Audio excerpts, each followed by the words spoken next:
Alrighty, hello, and welcome to today's stream. Good afternoon. Good afternoon. It is not the morning. So for those wondering, yes, we are behind schedule by a lot, but it is because once again I did have to work on this lovely Saturday morning, so that was fun. But yeah, I'm back now, so the grind continues, but a little bit abridged, shall we call it. What's up, Rye? Always good to see you, early bird. Jordan J, how's it going? You're new here? Well, welcome in. Hopefully you enjoy the show here. Yeah, agenda there is on the screen in the chat, but we're going to be doing a little bit of live arena. Granted, there's not a lot of time left, so we'll have to get going on that pretty soon here. But the main focal point for today is going to be hard mode faction wars. We're going to be trying a couple of trials, I think. I might retry this one, we'll see. And then I'm definitely going to try, I think it might be actually this one. Yeah, don't land any weak hits. I might try both of those, so we'll see.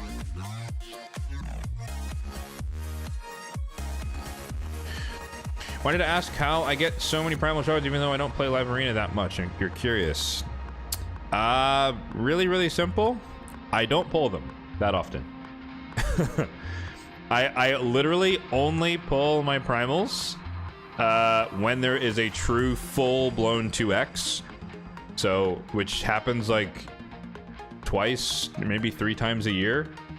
So, in between all of those, I am just waiting. I don't have to use primals for anything else. Like, a lot of other people will kind of use primals to be a filler for summon rushes and other things. But I have abundance of every shard, so I can just use the appropriate shard type. So I wait until it's a full 2x, and then I pull like 30, 40-ish, give or take. Yeah.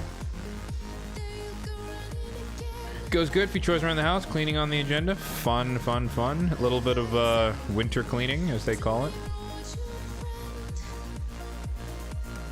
All right. Actually, first things first. We, you know, obviously a lot of people are getting their Leos this weekend, so we can start by just destroying some turtle teams. How about that? That's fun. I've just been bombing them. I don't know if you guys have a particular strategy when it comes to it, but I just kind of bomb them. Do we get the 4 primals you get from live arena? Nope, I do not. I barely do live arena.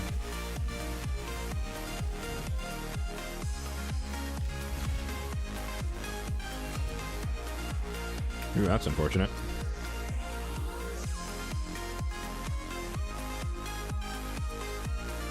Okay.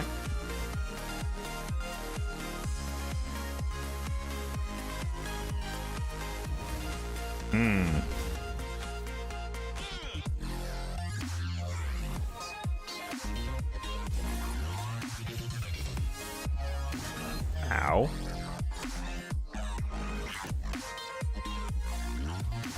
I always forget about the potential for counterattacks, which is annoying.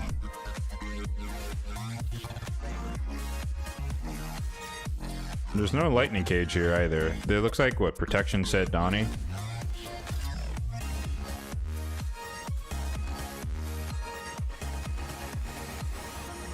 And oh, I guess did he evade? He must have evaded the buff strip.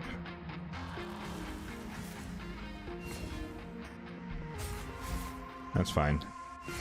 That's why Nice is in here, guys. Just in case anything kind of goes wrong here.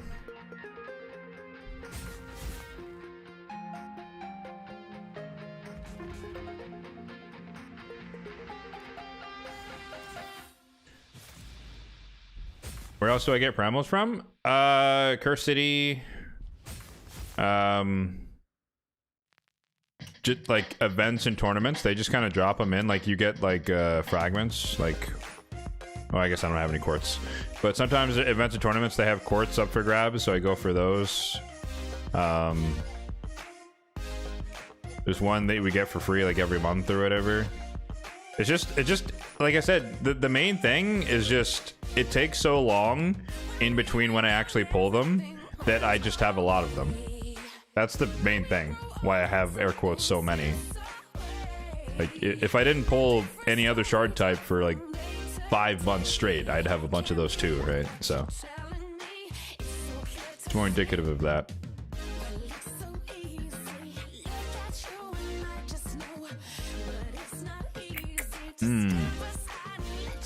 So the counterattacks are kind of annoying.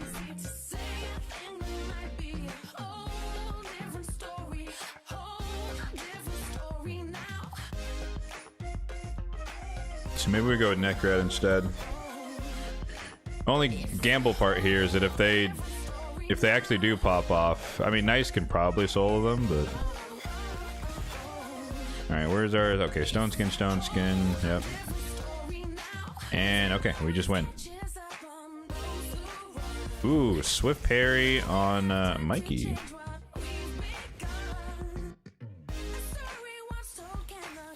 I'm not sure why he's 1 health. Usually he normally he heals up a little bit when he changes forms.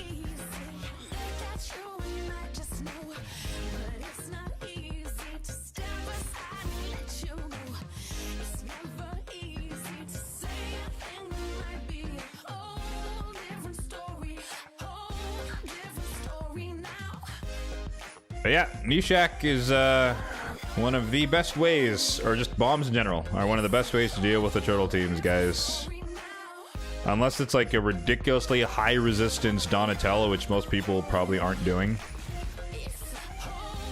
You just bomb them, and they can't really do anything. And it's GG's. I mean, that hurt, obviously, but we're good.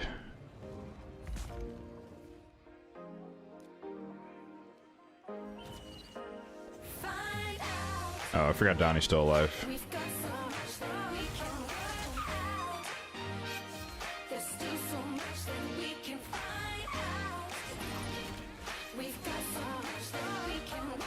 Oh, that's annoying.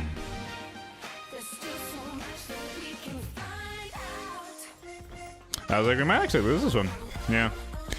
Swift parry on, what's his face? Okay.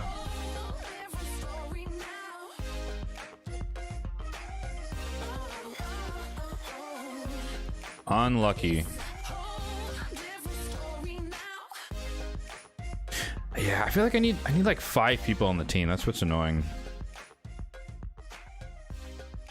The other option is just it's dangerous to use other bomb champions because of affinities. Like, I don't care about Mikey, he's the weakest of the 4.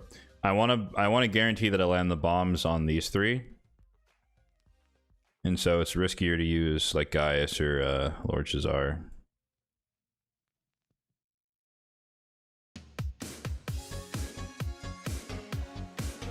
I think we just got unlucky there.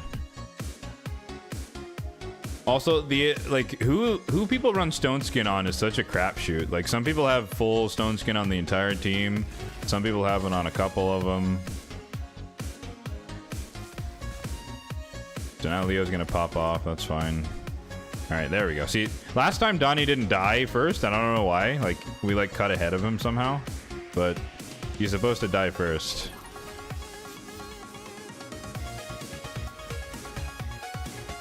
There we go.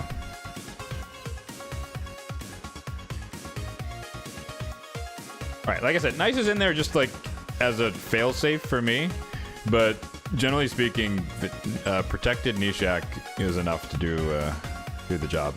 And then obviously for majority of people, not me, if you run, you know, your stone skin pinpoint Nishak or whatever bomb champion, then you don't really care about counterattacks either.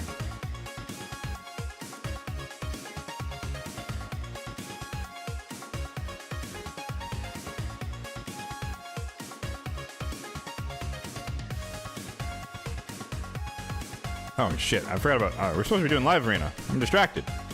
Ooh. Ooh, that's not good. Okay. There's this stone skin And protected, or block debuffs on Donnie. Okay.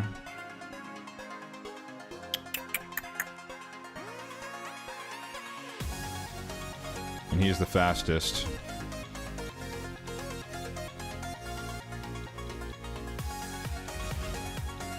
Yeah, everyone's different.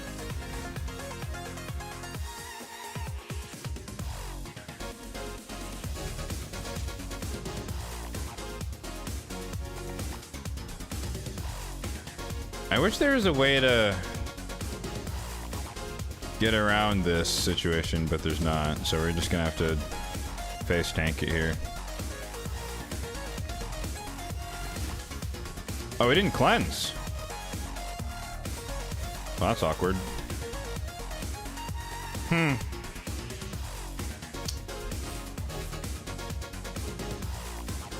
That's awkward. Well, I guess we take those. That could have been bad, but you didn't set it up right. Oh well. You should have cleansed, obviously.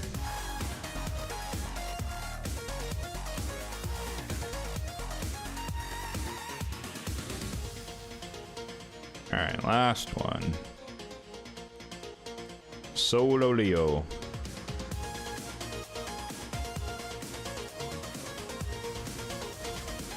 I do definitely expect, like, you know, as I've mentioned many, many times over the months, years, I expect everyone to be in Stone Skin, so that's why I'm going in with bombs and not trying to deal with, like, their passives or anything like that. You just ignore it all because they just die when they take their turn.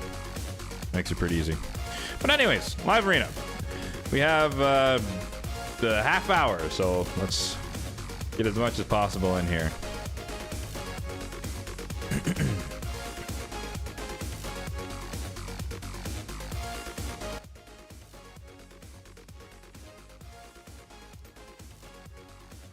I'll let you guys be the judge.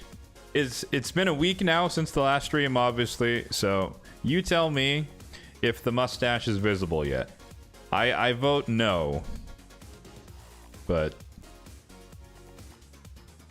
I also know my standard growth cycle. I gave myself to, like, I think at 2 weeks you'd actually be able to tell, like, it'd be really, really obvious. But at 1 week, it's very, very subtle. All right, we got our base, which is faster. This is 6-star everywhere. Holy, oh god, I didn't even notice. This is 16k. Shit. I feel like there's no point fighting him for speed. So let's go defensive. And we'll go Encore and Narcisse and hope for the best. No, it's not visible. Ah, sad times. Oh, I should have picked Arbiter.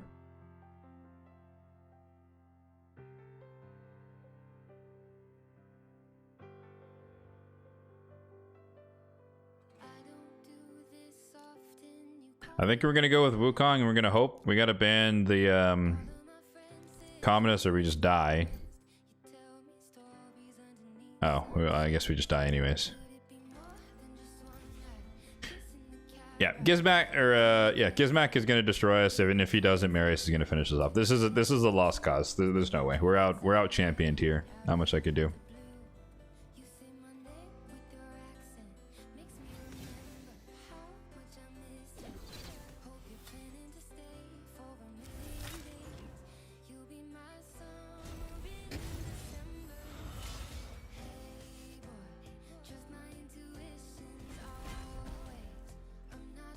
Yep. That's about right.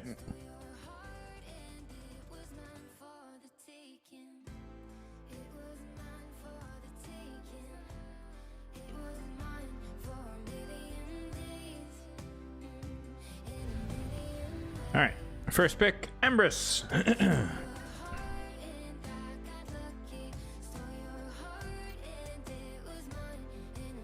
6-star. Okay, that's a speed Fabian. Might have to ban him. We'll go with Armands, the counter pick. Or hopefully counter ban bait. I didn't even notice, but apparently the season ended, so now we're like thrown into the ether of Gold 4. So these are like actually hard fights.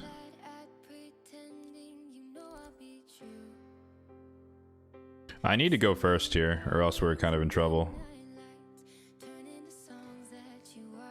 So now it's a battle between my Odin, or his Odin, and my oh, okay.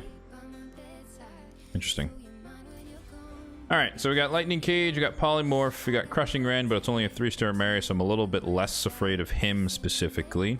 Siegfried is the main concern, however, I suspect that he has a Wand of Submission, so we'll try and sheep him no matter what, but I suspect that that might be a problem. If the game wants to load here. There we go. Oh, no Stone Skin and no Supersonic.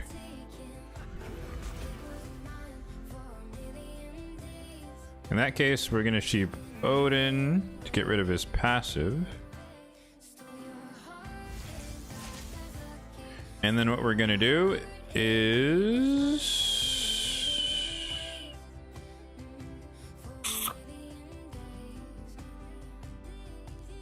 I think we're just gonna go for the AoE here. The goal here is to proc Siegfried's passive while he's stunned. Ideally, we kill Lady Noelle. She dies to necrosis or physical damage. Perfect. He can do whatever. Doesn't really matter. He, I don't, maybe he tries the A2 here. Tries to kill someone. Nope, he goes for the stun. Okay.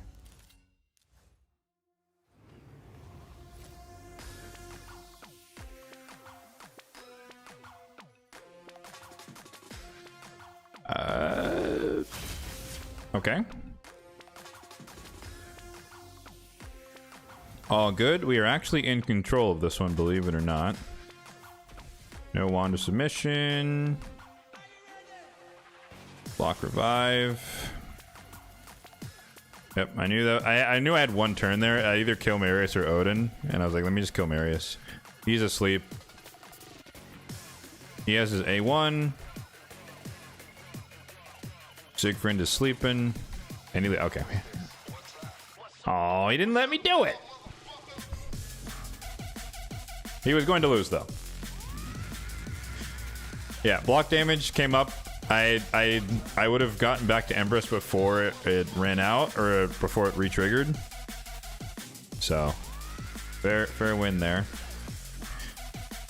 It's got a 6K dude here versus my 8K. Hopefully this is a more reasonable fight. Okay, we got a Neve guy. That's fine.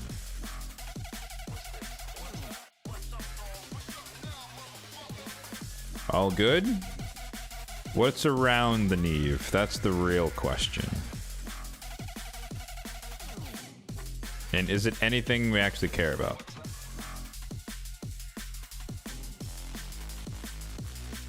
So 6-star Temporal Chains makes me think Supersonic on the Fabian, so he's most likely getting the ban.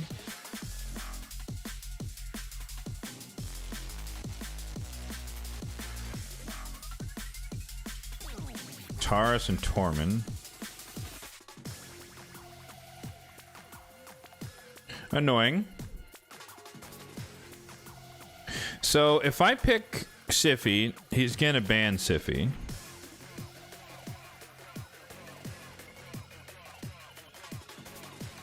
If I pick Elva, he's gonna ban Elva. If I pick... Or maybe not, actually. Let's go with Sify Rotos. That way we can threaten to...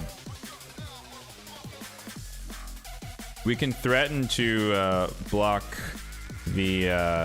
or ignore the block damage. Oops, I was clicking the wrong one. Alright, so his plan is to hide under block damage, which is annoying, but fine.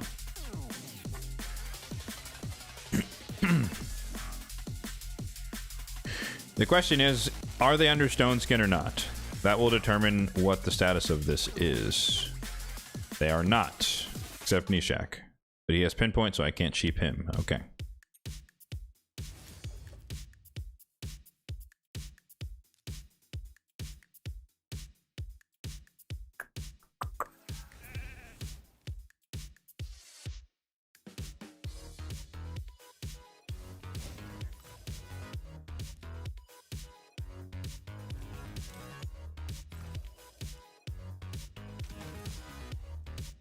Not much we can do here, aside from a hope that that True Fear procs. Unless she has a cleanse. I don't remember she has a cleanse.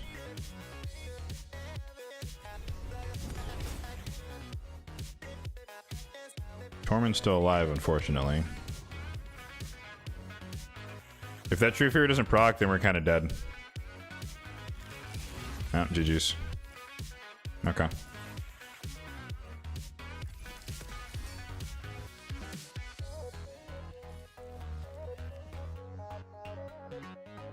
Actually,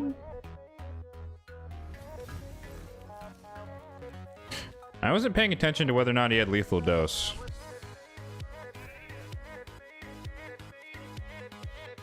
He does. Yeah, I was like, we're dead to. Okay, we're dead to poisons. All right. How much we could do there? Like, I had to pick a DPS, and I had to pick one more support, and so I only had room for one cleanser or block debuffs in general, and so he was going to ban that no matter what I did. So lose. Unfortunate. True Fear fails us once again, as always. Yeah, see, if I had the Fabian though instead of the Armons, I would have been able to just lock him out and avoid that, but he picked him first, so that's the gamble. Like, I used to pick Fabian first every time, but what I hated people doing into me was always going Marius Empress. That's a really strong combo, and then I would be a lot weaker going into Stone Skin. But securing Empress every fight for me means that at the very least I could always slap off the Stone Skin if need be. Ideally there's more follow-up after that, but it depends. Okay, we can deal with an Armons, no big deal. Intimidating presence here, temporal chain, so maybe a supersonic going on there on the Armons. Noted. We'll split the difference. We'll go speed, aura, and also protection from Galathir. See what where it works best, and we'll flex the last spot for DPS here. Right now, Armons has the ban. Okay, never mind. Calblax has the ban. And we also just lost the speed race. Ooh, he really hid the speed champions. That's unfortunate.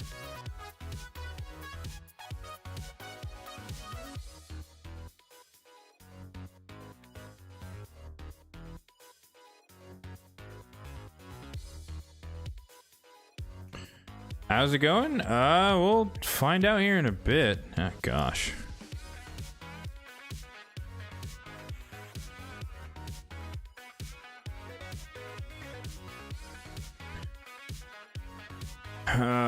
So he bans Galathir here. So I don't have a choice. I have to ban Kablax or we just instantly die. And then somehow we need to be faster than the R base, which is unlikely. So I think we just instantly die to Marius here. There's nothing we could do. Unless we're faster. We're not. GG's. GG's.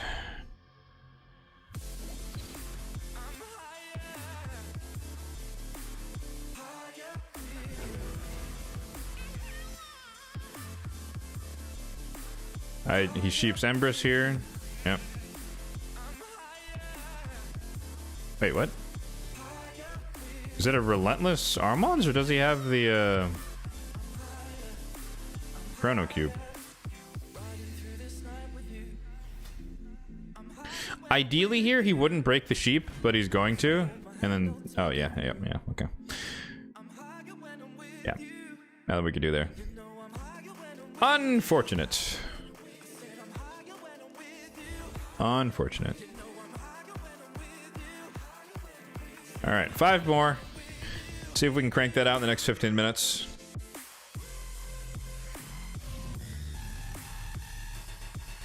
Interestingly enough, no turtles so far. Not a single person drafting turtles.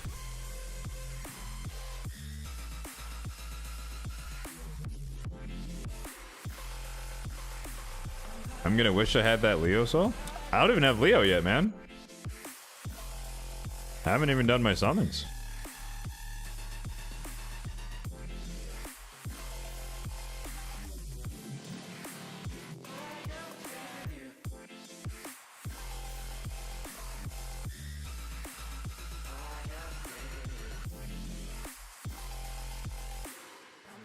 I could run Torment here, potentially.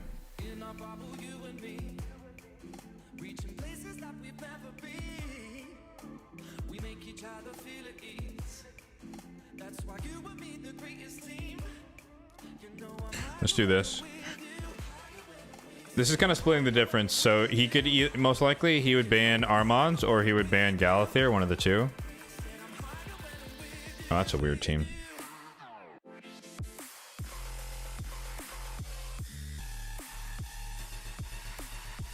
Oh, I don't need. I want block buffs on Ornor. That's not going to work.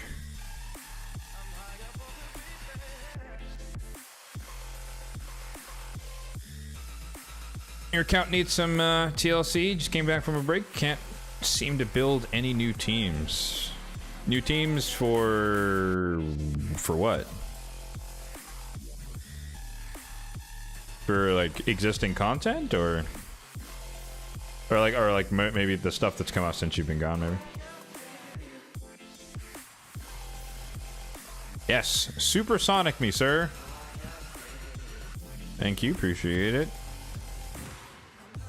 And then we cut in, we do this.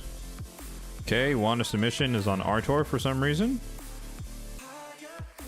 Let's do this. Let's do this.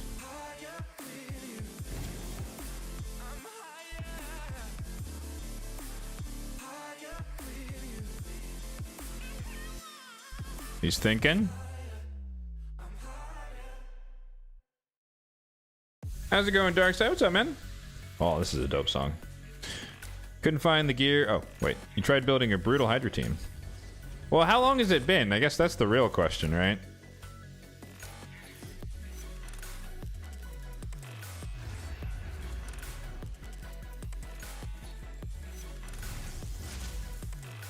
Since December? Oh, nearly a year. Oh, yeah. Things have... Well, I guess things have changed a little bit. Maybe not super dramatically.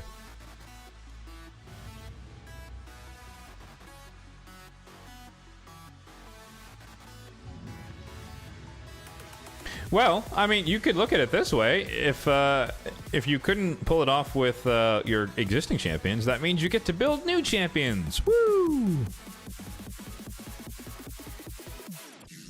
That may or may not be exciting, though. Ah, he stole my Empress. He's a knower. He's a knower. Okay. I forgot what my response to this is.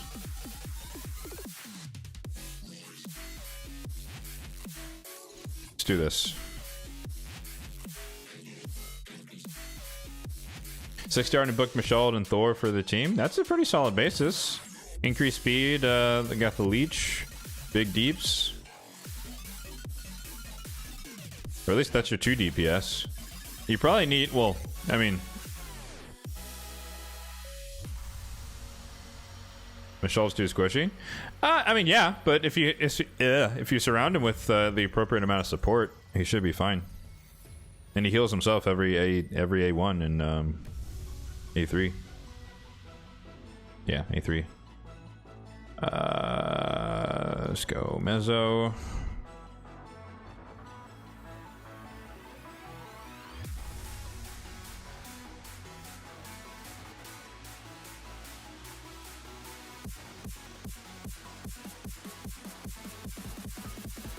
I really wish I had another champion who could ignore Stone Skin. Like I would hardcore just build like a really fast team and just like deal with a bunch of annoying people that way.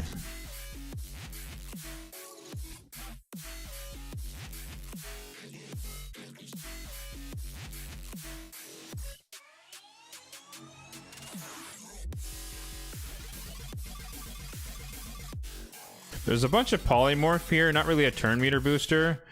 There is a chance that he just bans Arbiter here. No, he bans, okay, he banned Galathyr, which is good for us. So that means we go first, and we have Lockout, and we got rid of the Torment, so I'm free to buff up. The concern here would be the Marius, or the Marius. The concern here would be the Armons. I'm not worried about, well, Ambrose is kind of a concern too. It depends on if my Marius can break the Stone Skin early or not.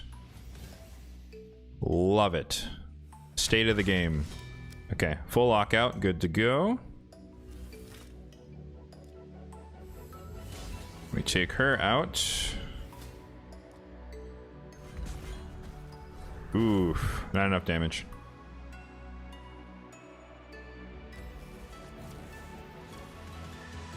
You're thinking Ugo, Mithrala, Shamil, Molly?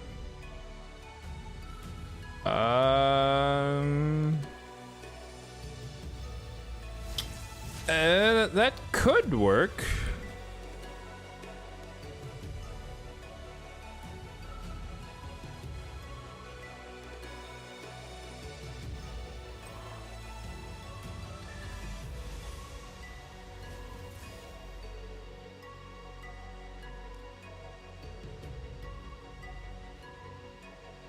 Alright, I need to buy some time here. I was hoping he wasn't gonna kill Arbiter.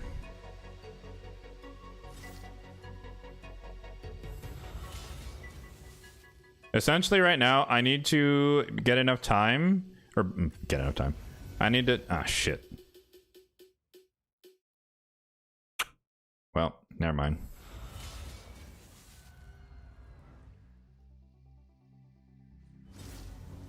That's not gonna save us. We're dead.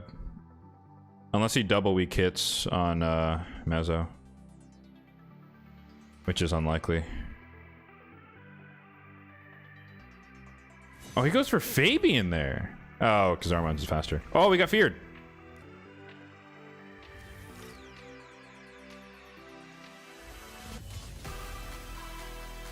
If the True Fear doesn't proc, or if it does, whoa, we're not gonna, we're gonna weak hit.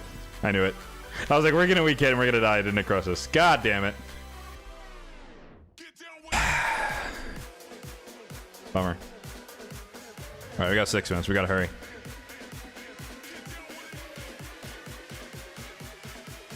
Molly can revive. Yep, agreed. I think that's a solid team. I think the only concern would be keeping Molly alive.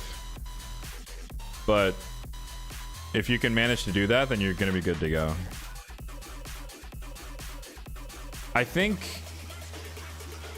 Mithrala is kind of the weakest link on that team. I don't know if the Hex is really as important.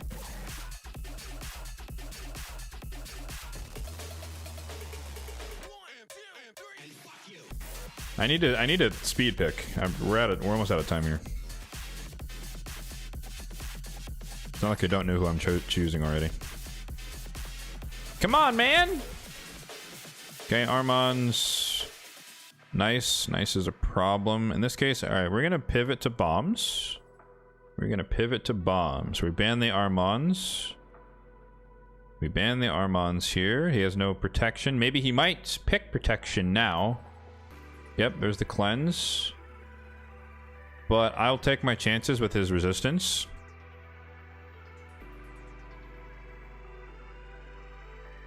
In this case, he should be more afraid of the bombs, so we're actually free to go triple DPS and throw him off here a little bit.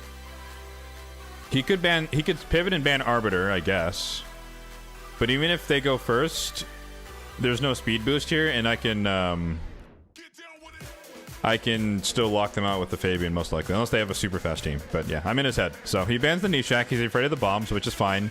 Which takes the bait. And then now I'm free, in most cases, to block the passives.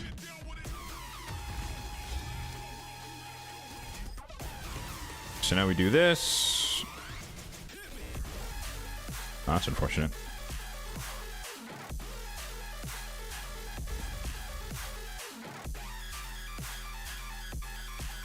The A1s.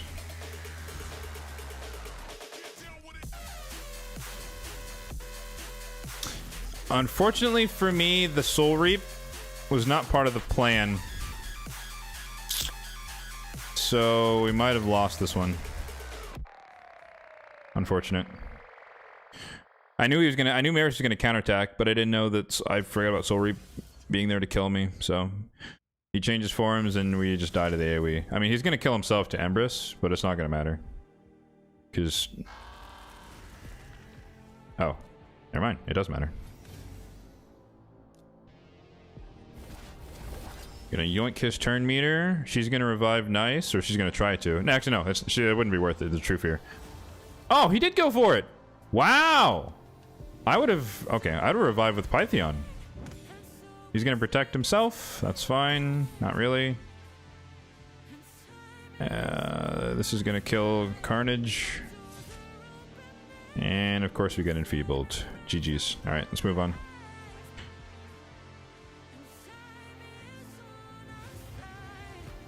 Pythion revive Noelle. Oh! I didn't... Oh, you're right, I did kill her. Then True Fear didn't proc. We got unlucky. Oh well. What's up, Pat? How's it going, man? Yeah, the Soul Reap killing Carnage was not part of the plan. I was gonna try and block Nice's passive, or at least steal his turn meter, or you know, block active so he couldn't change forms. Essentially, I was gonna use Carnage's A3 on Nice, slash whoever Stone Skin I removed. So we got unlucky there. Slash, well, not unlucky. I transformed on purpose. It didn't matter though. So if you use Empress's A3, he's gonna counterattack anyway. So that would have happened with either option of what I would have wanted to do with Empress. So unfortunate. Okay, I'm not afraid of Androck. I am afraid of Armons.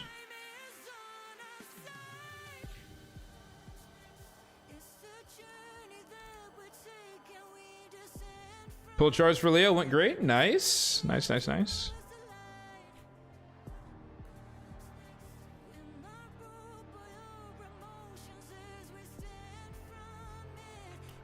No, wait, does the 15x end? No, the 15x goes throughout the entire time. But no, I wouldn't have to wait for it to end because I could just not pick anyone if I didn't want to pick. No, I'm just pulling tomorrow, min-maxing because I want to try and offset as many shards as possible with Dungeon Divers.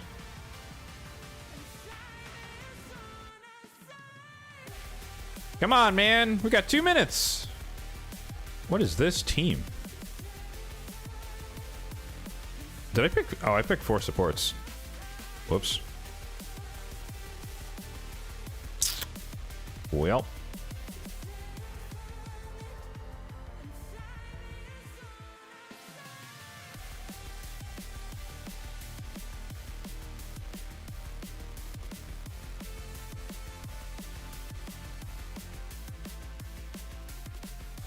You might be wondering, what the hell are you doing? Why'd you pick Tormund here?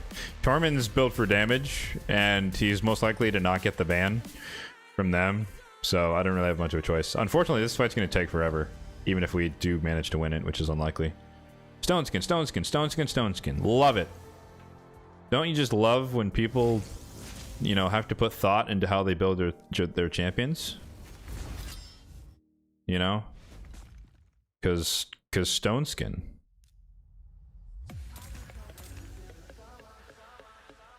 Actually, that worked out perfectly. Cool.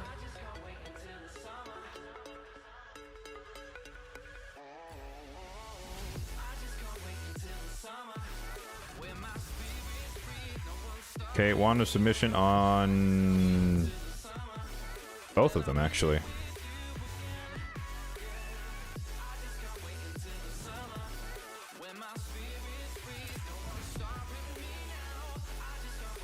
Definitely want a submission over here. Froze herself. Love to see it. Okay, we're putting up buffs, which is freezing ourselves even more.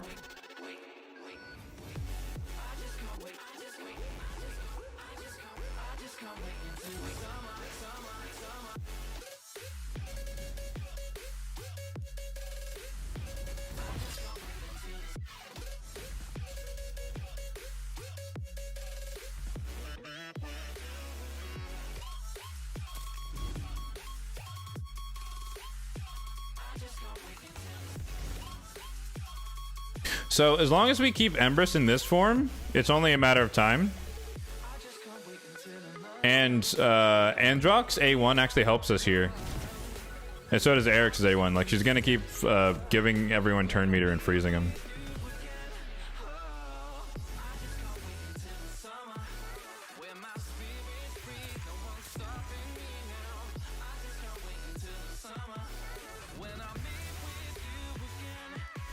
Dude, I wish my wand was this effective, bro. This is crazy.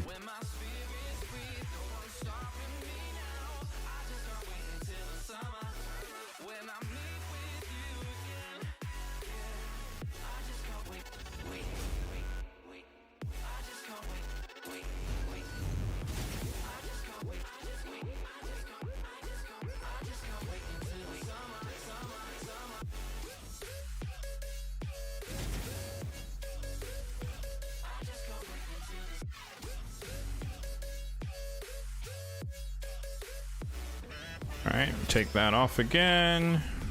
Cleanse him. Yeah, literally, Androck's passive is kind of screwing them over. Because they're getting a bunch of turn meter. And then Eric's is getting turn meter for herself every time someone crits.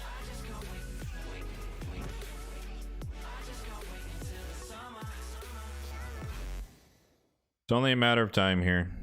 I guess he could change forms, try to enfeeble maybe, but I guess we're protected. Actually, we might struggle to kill Eric's because of her passive.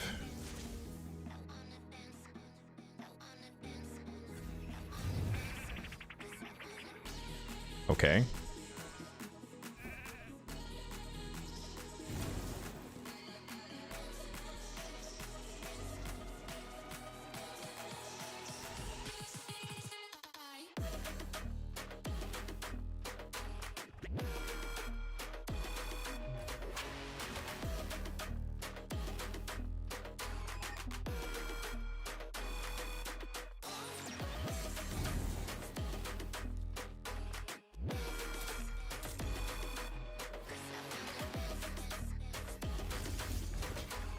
Okay, irremovable and feeble, unfortunate.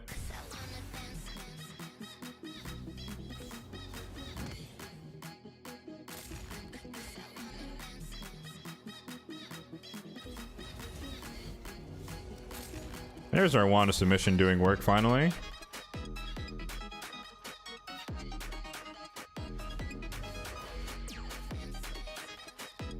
Alright, so what we're gonna do is we're gonna keep Androck in this form because he hard committed. And we need to kill him in this form. That way that there is no healing when he changes back.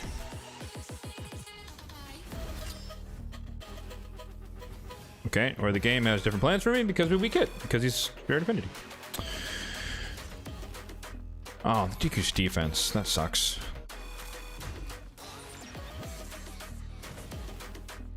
Okay. Alright, he left. GG's. War of Attrition.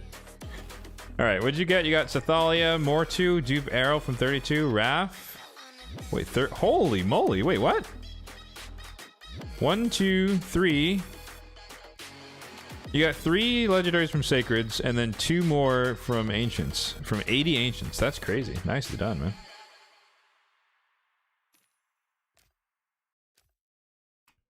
Alright. Let's do a little bit of dungeon farming. I'm farming Ice Golem because there's nothing to farm right now. Technically, there's a Spider Turn attack, but I did it enough to get the Ancient Shard, and I don't really need... I think there was like a glyph all the way up there at 8,000 or something. You think I'm right? I would have struggled to kill Eric's. I think so too, but he probably also didn't want to sit there for another like 10 minutes while I slowly but surely, you know, killed everyone else on the team. So we take those. Oh yeah, sorry. But I'm running Ice Golem because I am trying to get more reflex gear, personally. For Theodore, actually, on this team. But that's the most, like, useful use of my energy at the moment, in the short term.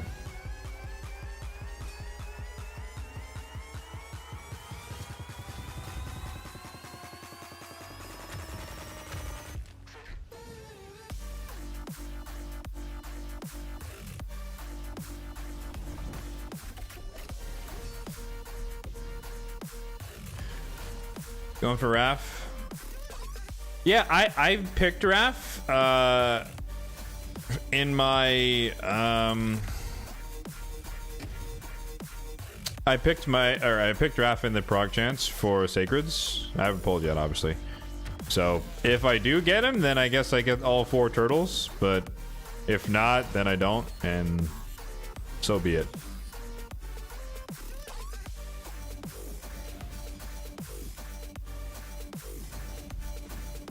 Like for my purposes, and I guess might as well talk about it now.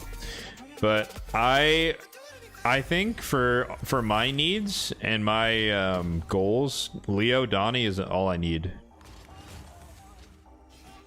So I haven't actually summoned Donatello.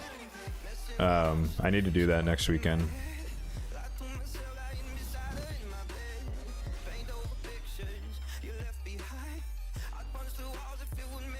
Half dozen champions to run through Minotaur. Yeah, I want to get back to Minotaur, but unfortunately, oh, we got unlucky here. It's an unlucky run. Normally he doesn't get the second cleanse off. Yeah, I think Gizmac just wasn't placed in his debuffs, unfortunately. Yeah, I wanted to be running Minotaur this whole time, but it made more sense in the short term to try and do some dungeon divers just to save shards. Even though you could argue that, you know, saving like 2 sacreds out of 25 is kind of negligible. But I thought about just continuing to farm Minnow. But I also realized that, at least for me in my Minnow backlog, I'm at kind of like the tail end where the masteries aren't like crucial, but they are helpful. So in my case, it's like Pack Master for Hydra, but like, you know, he attacks 1 out of every three turns, so it's like War Master is not like imperative, right? It'll help a little bit, right? But it's not like, oh man, I can't do Hydra without War Master on my Pack Master. I mean, Crocat has full masteries. And then I'm working on Narma, and then after them is Astrolith, but Astrolith is like super niche, like some sort of, you know, have fun with bombs and spreading around type deal. So like, again, it's not imperative that she has masteries out of the gate. Like, she'll be better with them, obviously, but it's not like I don't need them right away. And then well, that's or who'd I skip? Oh, Narma. Narma, like, one, her buff isn't live because they delayed it for whatever reason. It should go live this week, this upcoming week.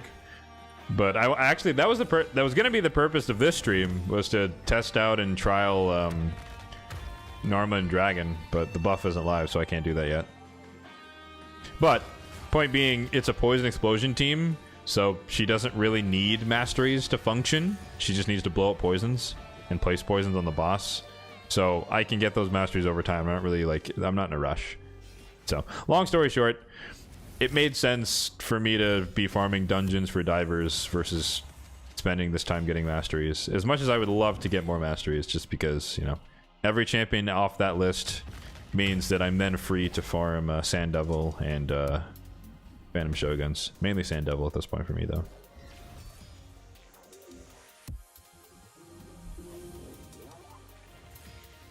If you can grind it out, it's worth it. Yeah, I mean, no, I have enough sacreds to do. I mean, technically, I could get Leo and the Soul, but I'm just gonna get Leo. I think the champion's more important than the Soul.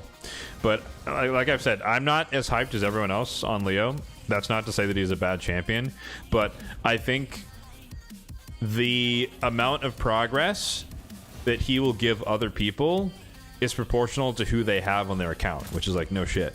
But for me, it's like I have Gizmek, I have Nice, I have Empress, I have Marius, I have Harima, I have Mezamel. You know, so it's like I'm not like I need another nuker on my account who's meta. It's like I have like 6 meta nuker champions. So having a 7th isn't as crucial to me as it is for other people who it's like Leo is my first or Leo is my second best nuker on my account. And I forgot about Arnorn, more recent acquisition, Arnorn too. It's like I have a lot of meta champions. So that's not to say that Leo is bad. No one should go for him. That's not what my meaning is. It's just that for me, he's not going to absolutely, you know, change the trajectory of my account. He's not that good. He is good, but he's not that good.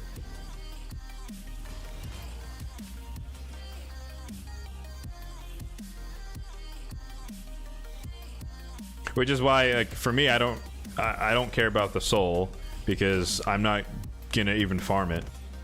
Like, I'm just gonna use a basic Leo, and if I get something from soul stones, then so be it. But if I don't, I'm not gonna worry about it.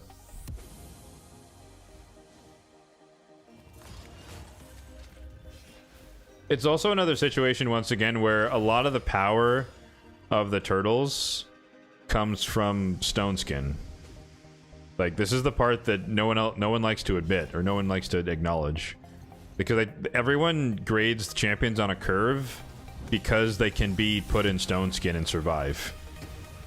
But the champion itself may not live up to the actual hype. But stone skin is just so broken that it can make the shittiest champion be decent, because they can just survive for a turn guaranteed. I.e. Michelangelo on a team with 4 turtles. He's not really doing anything. He's just there for unity. And Raphael is really easy to kill, but you put him in stone skin and he just doesn't die for a turn. That allows Leo to do whatever he's supposed to do, and Donnie to do, you know. So like that's the real power of it. It's just stone skin once again. But that's me. That's my take. You gotta do masteries for Granite, Riho, Neve, Donatello, Raph, Mikey, and Marie. Woo! Yeah, you got a big log, man. Big backlog, I should say. Let me pause. What am I doing? But yeah, I've made a little bit of progress. I'm at 4,800. So, I've earned one sacred. One sacred's worth. But we'll see. I think champion training starts tomorrow, so I'll be grinding that. Like, I'll be running Ice Golem up until, like, I go to sleep. And then tomorrow I'll start grinding campaign. I have a lot of energy saved up for that. Or a decent amount, I should say. Ooh, let's see what we get in the chest. You think the best value for turtles in PvP is Leo and Donnie? That's what I think as well. I think that combo works. So, like, Donnie... Like, so my idea, like I said, I haven't pulled Donnie. We could talk about this. He's over here. I'm waiting for next weekend, so he will be summoned. Don't yell at me. But, my plan, and we can actually take a look at it because I built him out effectively. I rebuilt a couple of champions over the weekend, actually, or yesterday. But my Python's now in Speed Untouchable, which is not my best gear, but it's like the second best set. I always forget what this thing is. Preset Manager. But he's a lizardman, so it just works for the accessories. But Donnie's gonna be in this gear. So it's stat-wise, it's basically the same as Python's, more or less. A little bit higher defense. But it's 4-piece Supersonic, these 4, and then 4-piece Untouchable.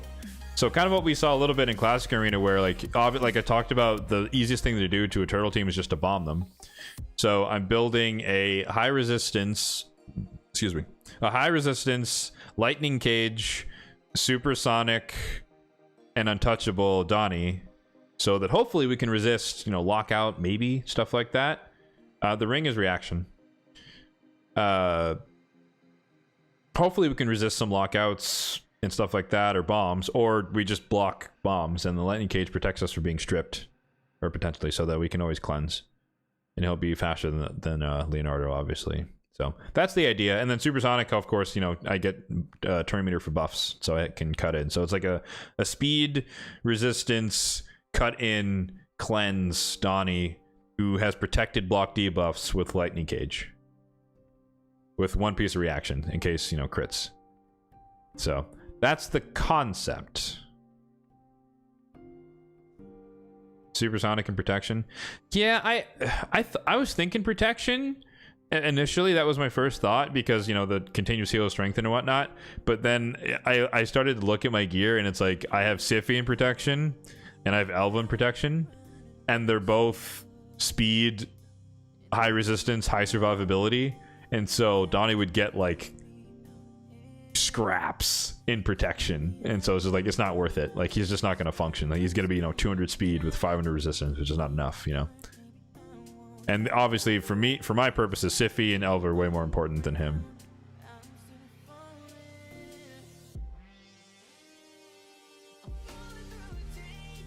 But yeah, that's the plan for Donnie. Like I said, next week, whatever summon event is, hopefully it's not 2x primals. But whatever it is, we'll summon him then for the champion chase and start going from there. Wait till CVC, book him out, build him out, etc. The bigger problem I haven't really looked at yet, but Leo is literally like the same stat requirements as Harima. So it's like, oh, let me just do another Harima build in Shadowkin. And as you might be able to guess, that's not really possible. And so then it's a question of, you know, who's more important? My 6-star Awakened Harima or a baseline Leo? And in my opinion, Harima is more important. So I'll have to figure something out to put Leo in decent gear. But as some of you may know, I have a very common problem on my account, which is my lethal and savage gear is just not up to snuff. I don't know what it is, but that's like everyone, you know, I'm lucky in a lot of aspects of the game, and I will fully acknowledge that. But gear is not one of them. And so all I did here, I filtered on defense percentage, speed, and crit, right? Basic stuff, that's what you want in a savage set. I have a full split 5-star. I have triple resistance. That's it for savage. This is equipped, by the way, so no one's wearing anything. And then lethal, I have Marius, who I'm not going to steal gear from for Leo. But speed and crit, this is a full split, but it's the best I have. I have a 5-star speed crit split, and then I have a 5-star speed that hasn't actually rolled crit yet. So technically this is worse than this. So my options for Leo are 5-star, 5-star, 5-star, or shit.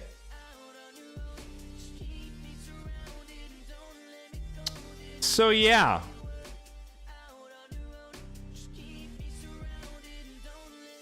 I don't know what he's gonna wear. The only reason this Harima build works is because of the kill stroke. I guess I was blocking the stats, I apologize.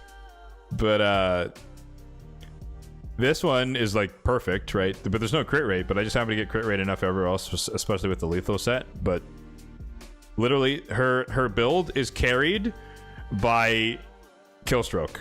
The boots are Killstroke and the chest is Killstroke. And then I filled it in with the rest in lethal.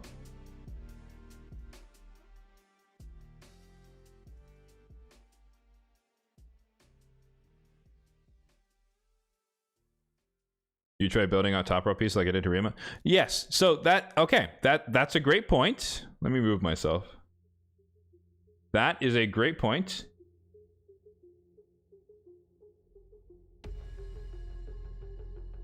That's a great point. So let's investigate that. All right, let's look at boots.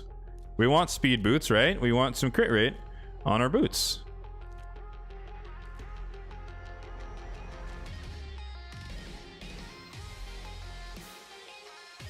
So on Savage, we've got these. Yep, that looks great.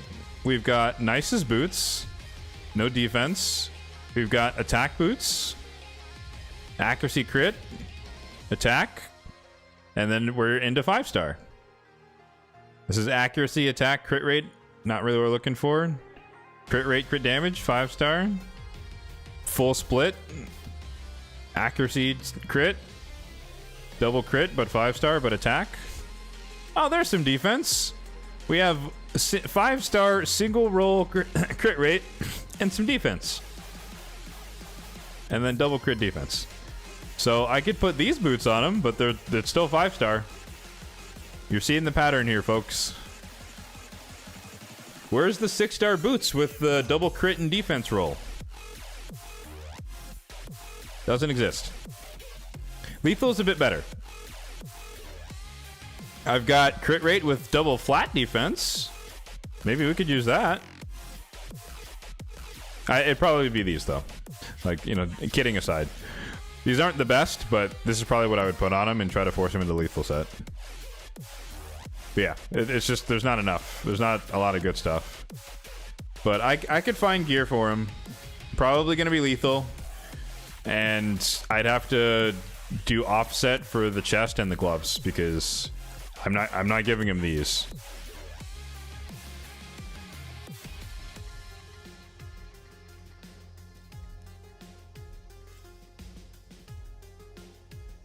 You might go instinct for Leo.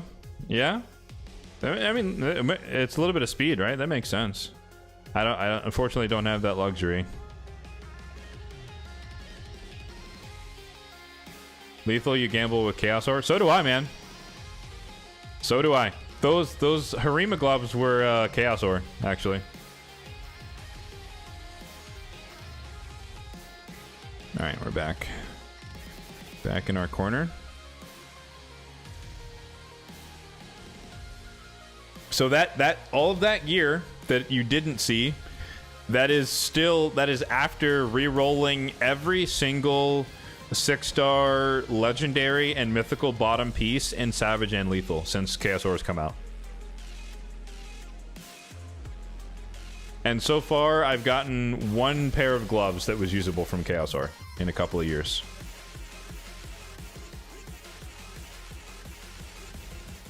So, Dark, I know a lot of people say that, and the only reason I don't do that is because I have so many top pieces in these sets that are waiting for bottom pieces that even though there's more RNG and less likelihood to hit, when it does hit, it actually matters.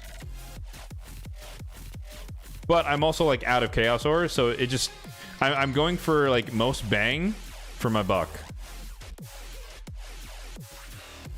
Because like for all of my complaining, right, that we just did, like if I come to lethal and the top row, maybe the helmets are a little bit lacking, but like I still have double crit, speed, defense.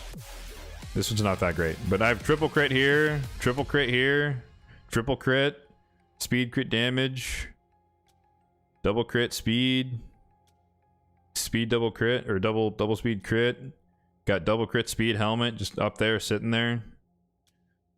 You know, so it's like I can build out a champion with the top pieces fine. That's not my issue. And that's with like how many people have lethal, right? Like I have lethal on Gizmak and Narcisse and Marius and Carnage as well, Mesamel.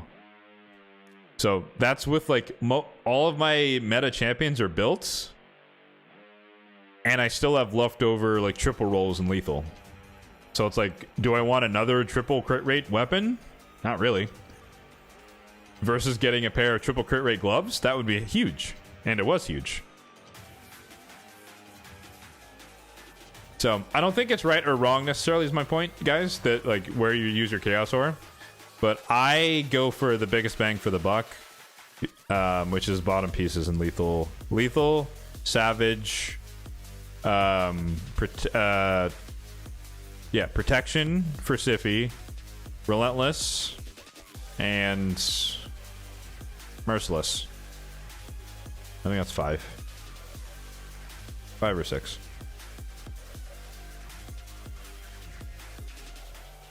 Oh, and then Stone Skin as well.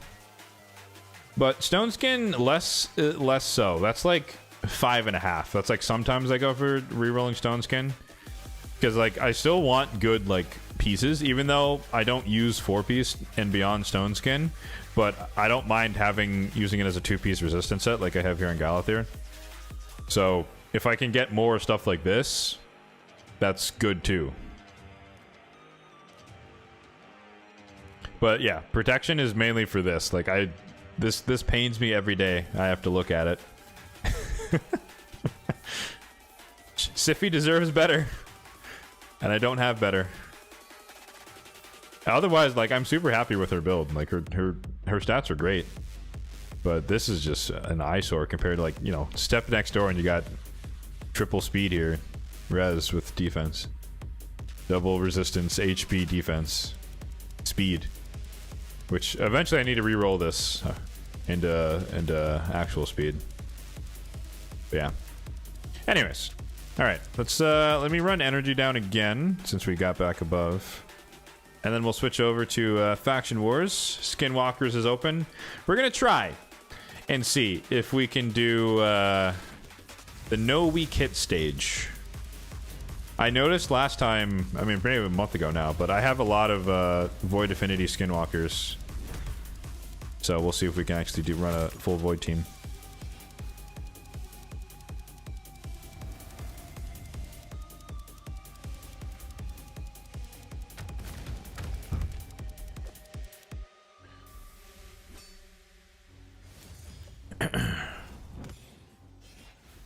Your best protection gear goes between Dutch and Nova depending on where you're running them.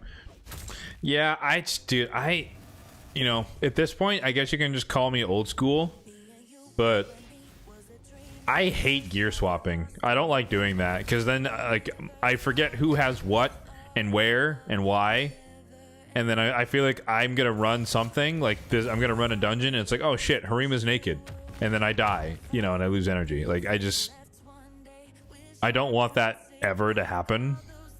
And so I'd rather, and I also still like building champions to function, and like they're so like curated that usually it's not one-to-one. Like, for example, to me, a Duchess and an Elva are completely different builds. I don't have Duchess, obviously, but like for me, for my protection Elva, it's I'm indexing on, you know, high speed, high resistance, high survivability, right? No shit. But I'm indexing more towards speed after I get 600 resistance. Like, that was my target threshold. But for a Duchess, I wouldn't necessarily run her. I think my elbow's like 290 something. Like, she's like almost 300 speed. But for a Duchess, I'd probably run her at like, you know, 250, 240, 230. Like, she wouldn't need to be as fast. So like the gear swap wouldn't be right. But also on a Duchess, I'd rather run like Reflex Impulse for like the cooldown reduction, because she's already tanky enough to kind of keep everyone else alive. So it's like I would build them, if I had Duchess, I'd build her completely differently. And so it would make sense. There's very few champions who would make sense for me on my account to just do a one-to-one gear swap, because their builds are so curated for the champion. I'll keep that, I guess. I'm the most handicapped free-to-play player. That's probably true. Well, maybe not. I think there are people who've done, you know, they do like void-only champions or rares only. I think that's a way bigger handicap. Because like your champions don't do... Why am I in Minotaur? What am I doing? Did I click the wrong thing? I did.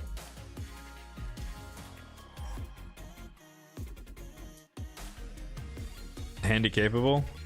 What are all the rules? I did a video on that. I think it's probably like a year old now. I don't remember. But yeah, no stone skin. Hold on. What's... There's a long list. But yeah, no 4-piece and beyond stone skin. I don't... Well, again, I'm not saying that I don't swap gear around. I obviously move gear around just like anybody else. But I'm saying I don't play as if I am going to take my Harima set and put it on someone else and use that for a day, and then put it back on her and use it for the next day, and then put it back on a third champion to try and beat this Cursed City stage, and then swap it back. It's like, I'm not doing all that crap. Like, it's Harima's gear, so it stays on her. But yeah, no, there's no Siegfried unless they change him, which they probably won't. Just take down the lightsaber. Knock it down by like 50%, or just make it not crit, and I'm good to go. I don't mind. I don't have a problem using Wukong. Yeah, no Siggy, no Kandrafan. That's another one. One that kind of half counts is no Mashold in PvP, because I just hate True Fears, generally speaking. Especially 2-turn True Fears. Granted, Fabian, a little bit different. But I don't spam his fear ability. I mainly use Fabian for the lockout. There's no Seer. Yep, no Seer. No Seer allowed. And, where is he? Somewhere in here. Oh, there they are. No Geos. No Geos, no Paragons, no Seers.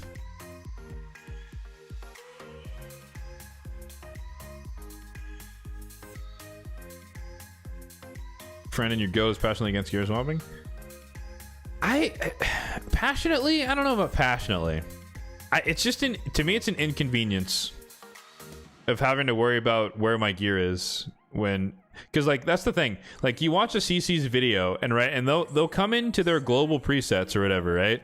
They'll come in here and then they look at this and it's like it looks like this, where half the gear is, you know, half the gear is on someone, the other half's on someone else, and then a third of it's on. It's just like, how are you gonna fix everyone every time you want to use? Like, I guarantee you, all these people, they start a run on something, and they're like, ah, shit, someone's naked, or they're missing a helmet. That's why I didn't do as much damage in Hydra this week. You know, it's just peace of mind. Peace of mind. What did Candy do? So Kandrafan was the most annoying PvP champion for like the first 3 years of me playing the game, and I'm still bitter about it. So I have a rule that I don't use champions I don't like, and I don't like Kandrafan because he was annoying to me, so he is banned. That's basically it. Alright, all voids. So we can't die, which is going to be tough.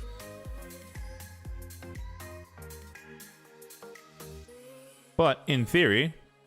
No, we don't want this. We want this. So with this team, we have Lockout, we have Provoke, we have Stun, AoE Stun, and then we have Marius for DPS. And then also debuffing with Coronar. We might not be fast enough, but we'll see.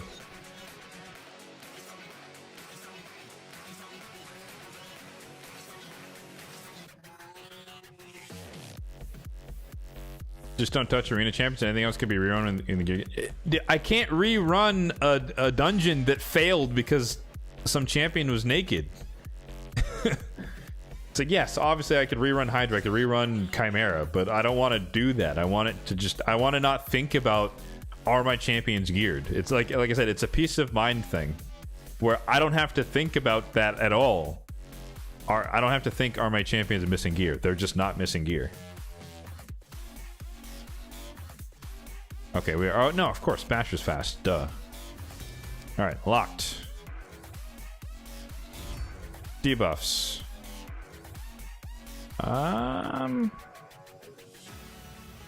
Let's do this. Get the increased speed. We stun what's her face? Morrigan. Big deeps. Nice.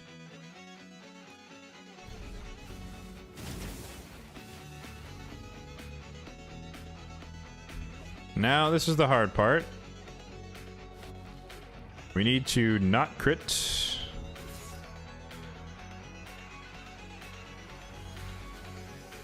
Enfeeble works too. Obviously, she's only locked out for 1 turn because of Basher. Let's do block buffs just in case. It's gonna weak hit.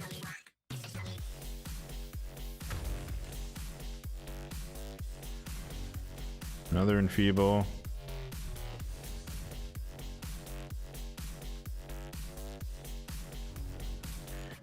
Yeah, Kandrafan was cheesy and knocked back in the day. Absolutely. Like, so what Kandrafan, like, the reason he was so annoying was because of how His passive is broken for like, not like actually broken, but just like it's really annoying for a champion who. Oh, I forgot. I should have been A1ing this whole time. I have heal reduction. Derp. But his passive is annoying because you boost turn meter at all, and he just gets an irremovable veil for some reason. And then his A1 hit is one of the hardest hitting A1s in the game, which doesn't help. And then everyone and their mother would build this fucker in Swift Parry. You know, thinking before Stone Skin was a thing. And to the point where basically most of the time Swift Parry would proc, and then you lose because he just murders your entire team. Single-handedly because Swift Parry procced. And he survived for a turn. And he's veiled because you boosted turn meter, obviously, because you went first. And so there were so many times when I just got absolutely clapped by a solo Candrafon. And I'm just, yeah. I'm just bitter about it. Like, let's call it a spade, right?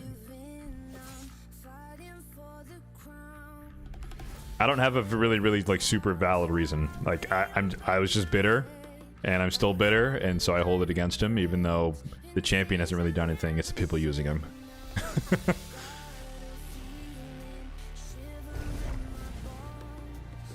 I don't want to waste the AoE, but also I can't stun her. Is she weak enough? Okay, that's actually perfect. That's actually perfect because, what's her name? What is her name? Mother Sibylle healed Helikath, so we can take our time. Let's heal up. No. Let's do this. I don't have block buffs, which would have been nice. I don't want to waste any abilities here.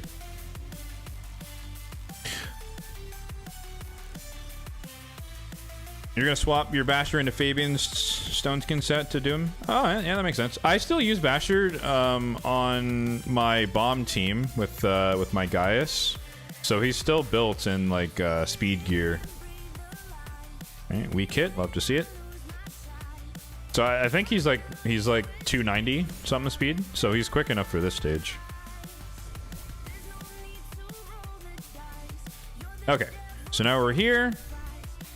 We do this. No resistance. Awesome. Locked out. We do this. The main thing I want to kill is Rhodos. If we kill Rhodos... Oh, easy. Easy money. This is easy. Okay. We got it.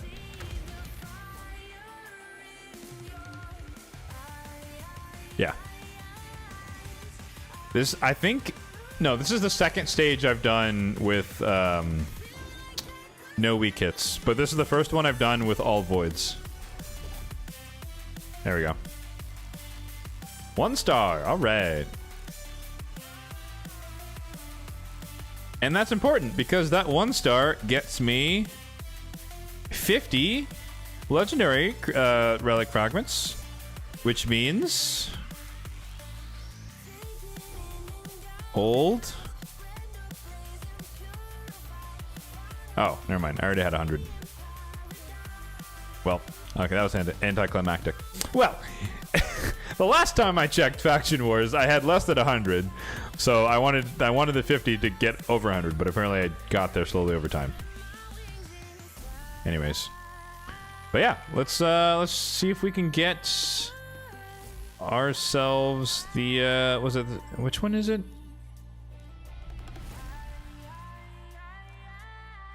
Where's Faction Wars? Oh no, Faction Wars is the one that sucks. Never mind. I think I'm thinking of oh, the clan one. I always mix up Faction Wars and the clan shop one, or the clan relics. I want the temporal stagnator.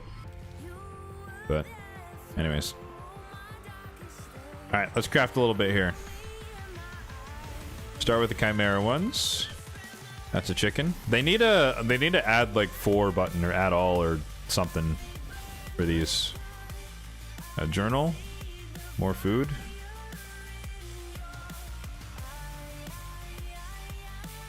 You're farming S20 weekly for Skinwalkers, so we need stone skin. Oh, okay. Stays 20 on hard mode. I respect that. I think I usually farm either 16 or 13 for the factions that I actually made it that far.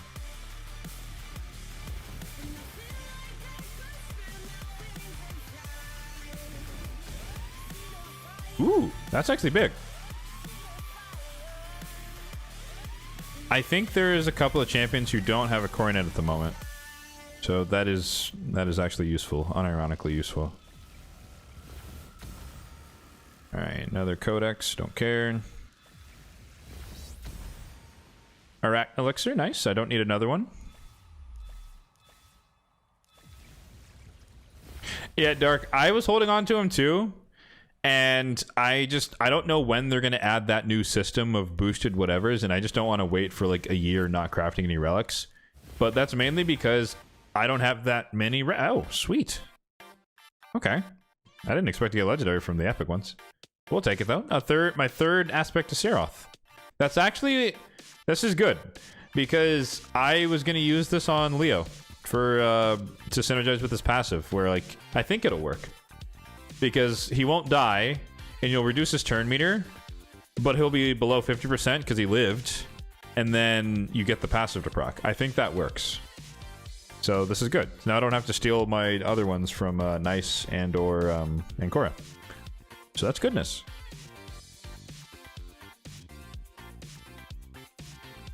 Most of stage 20s have hegemons. Oh, yeah. That's tricky, yeah.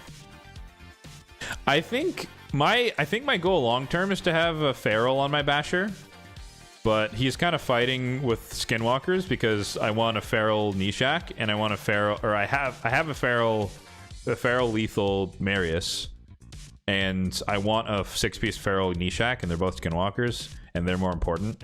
And so eventually, if I have enough spare feral gear, then I'd have a feral 4-piece feral basher, just to replace like 1-to-1 replacement for 2 perception sets. That way, for that situation you're talking about, he would be immune to hegemons. All right. Was that one stage worth it, even though it technically didn't matter? Oh, it was not. It was not. We got the collective. But we got a legendary, at least, from legendary fragments, which is like a 20% chance. Oh, no, 40% chance. Okay.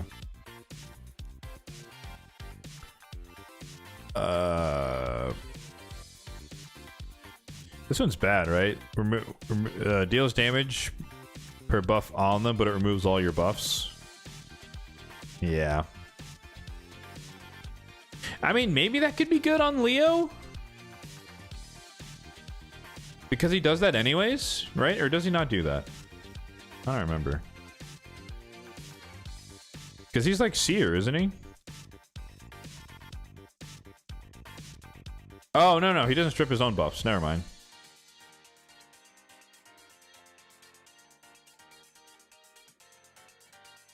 Okay, he just it's more Taurus-y. He does more damage based on the number of buffs in the fight. Okay, I had it mixed up. But yeah, so removing the buffs doesn't do anything. So that'd actually be bad, because you'd remove the counterattack and potentially remove your own stone skin. That would be funny. I think that's Taurus' passive, right? Or no. This ability? Oh, this is only allies. But still, 15 per... Jesus Christ. 15% per buff. 15%? Wasn't this 5? Wow. Well, but I guess this is buffs on you and enemies.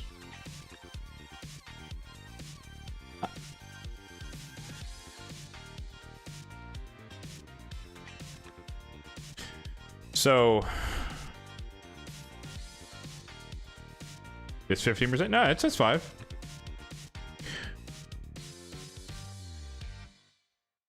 It's still gonna hit. It depends. It depends on the situation, I guess, is the main thing. Like you set up. Oh yeah, 50% ignore defense. Yeah, correct. For each turtle. It depends on the situation, right? So Taurus is going to hit hard no matter what, as long as you have buffs. But there is a world where you have all your buffs stripped off, and you could still nuke the enemy team because they have a bunch of buffs.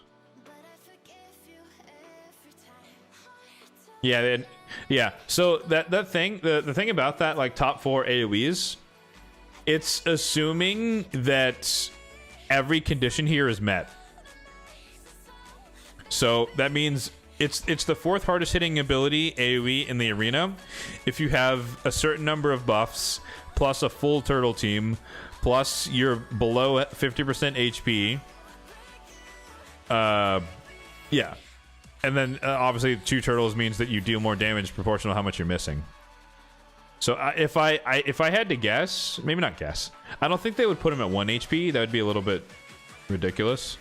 But he's probably at like 49% HP for calculations, and that's why you get that crazy number. But in most cases, you're not going to have all of that, and so you're not going to be dealing the 4th hardest AoE in Arena.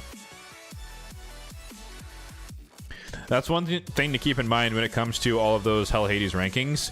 It's not wrong, but it's just assuming that like everything went perfectly, which is not necessarily representative of you and your account and where you are. So just keep that in mind. All right.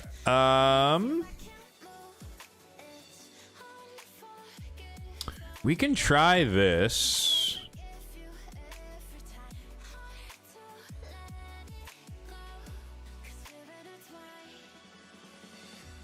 You don't know. You watch a lot of live stream arenas and Leo's A3s. No, don't get me wrong.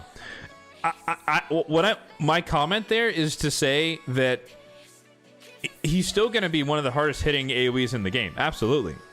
But I'm saying you might not get him to be top 4 damage in the game. But whatever damage he does is still going to be substantial for you and your account.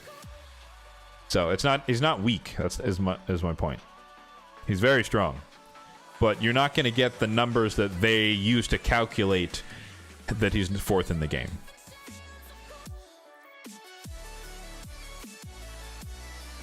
That's all.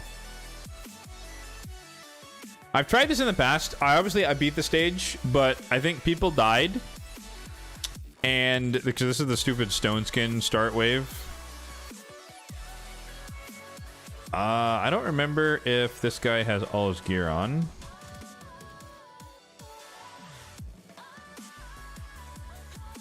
Okay, he does.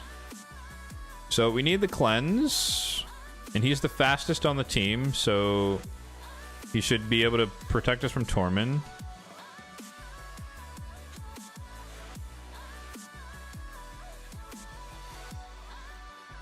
Oh, I know it's not protected. The problem is this part.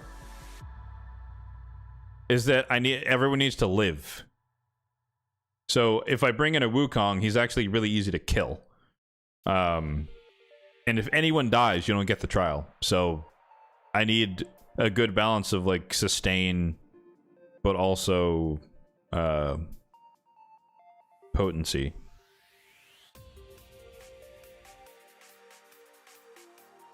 So we want Basher to lock him out. Hackhorn to protect us from Torment. Marius's DPS and also stone skin removal.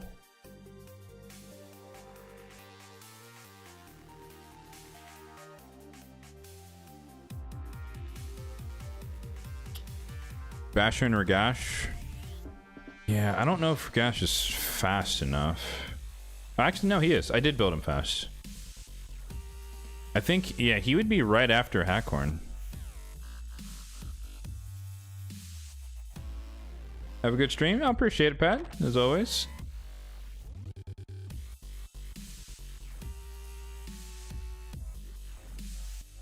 I think this is solid. I think we have two DPS. We have 2 control. Protection. What are we missing?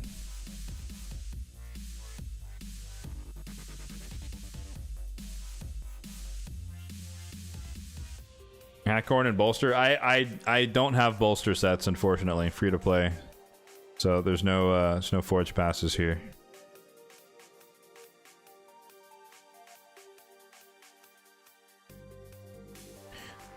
I don't remember what the waves are, so we'll have to, this is the core of the team, but I need something else. I just don't know what I need yet. Debuffer? No, we have Ragash. We have debuff. Actually, what's the speed tune between them two? 261 and 269? Turn meter? You're funny. There's no turn meter in this faction, my guy.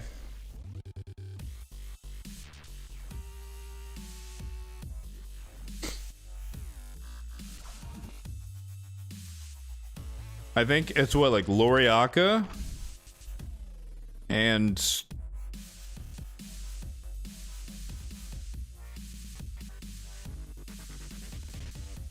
yeah, is there anyone else? I don't think there's anyone else. Who does turn meter fill in this faction?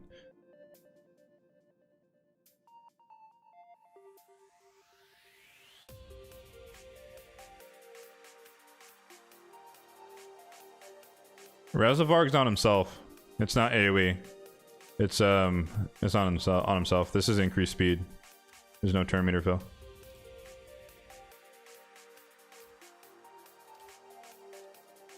Like I wasn't trying to be facetious. I like genuinely I don't think that there's actually turn meter fill in this faction.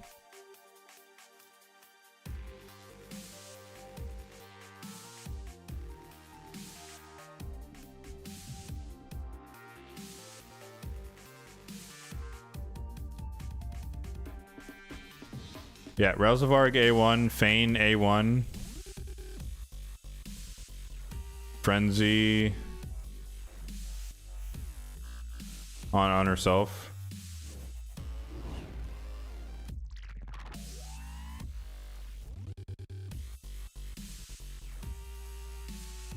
Oh yeah, on himself, on his passive. Yeah, it's literally Loriaka. Turn meter fill 20%, block debuffs, which would be nice in fairness.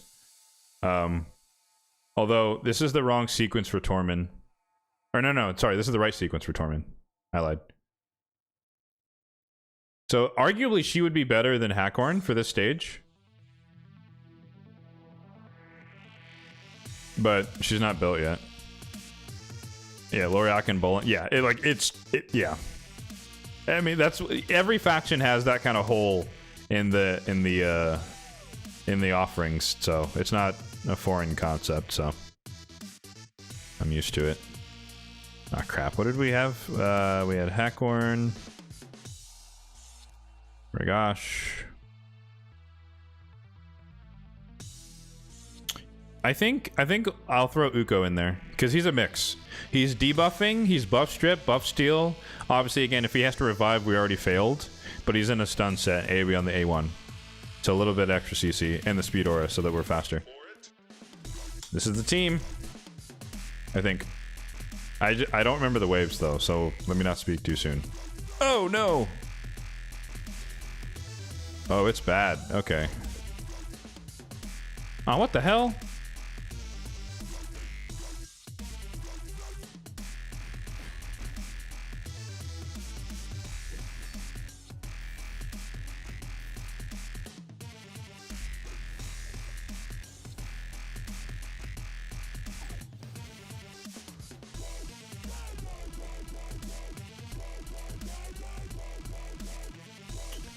I think Nell's passive might boost her to the top and she gets stunned. Yep, okay.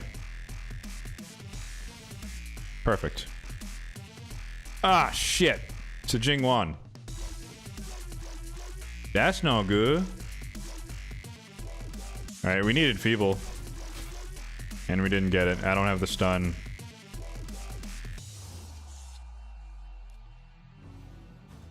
Oh, I shouldn't have done that.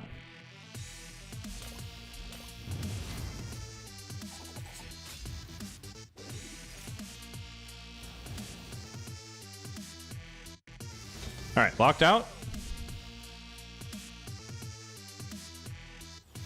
He's blocked. That's fine. We broke his passive already with the stun set, so we can do this. Except that we weak it. Unfortunate. Oh, Uko, my dude. My goat. Whoa, Soul Reap, chill. Chill, chill, chill, chill, chill, chill, chill, chill, chill, chill, chill, chill. Chill. Alright, one turn away from this, so we do need that.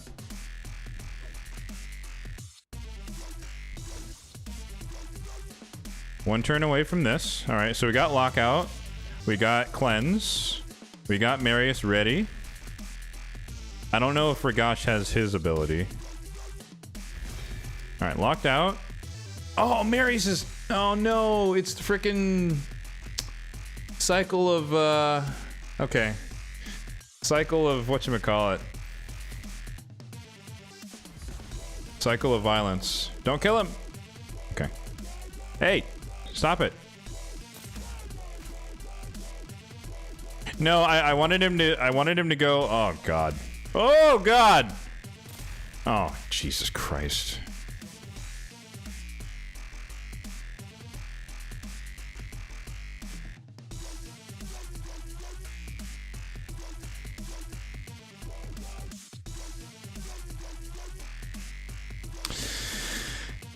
Okay. What does this guy do? Does he make everyone counterattack? Is that what he does?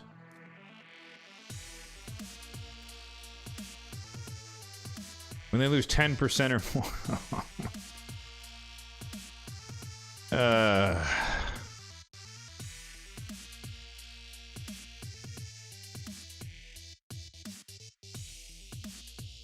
Okay.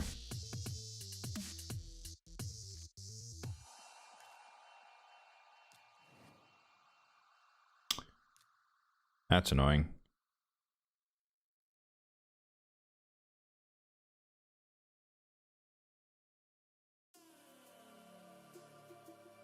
I don't know how to prevent that.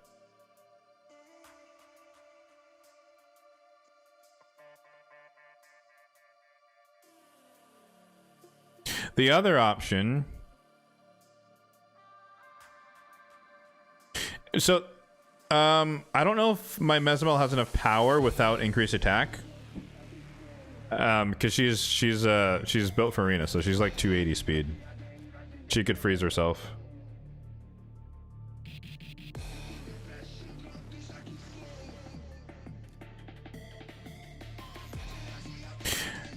I think the other problem is that if I don't run the speed aura, we might not be fast enough, but we can see. Now, I'm actually thinking of Nishak here. And then we could potentially leave this. Nah, there's lots of magic affinity or spirit affinity. That might not make sense.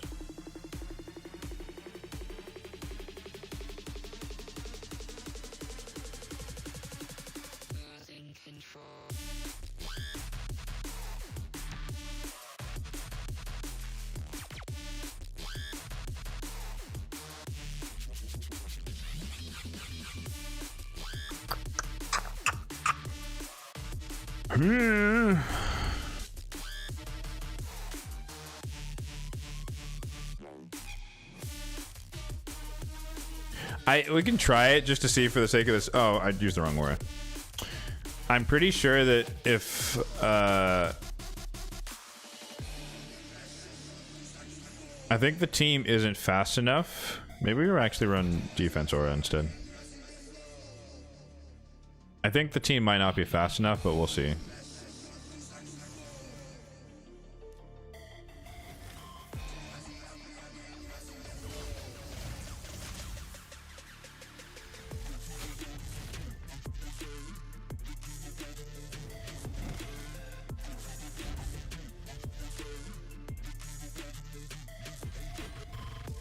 Ooh, did too much damage.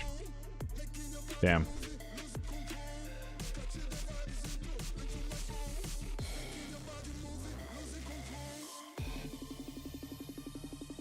Did I win? No. We got counterattacked into oblivion, and Marius died.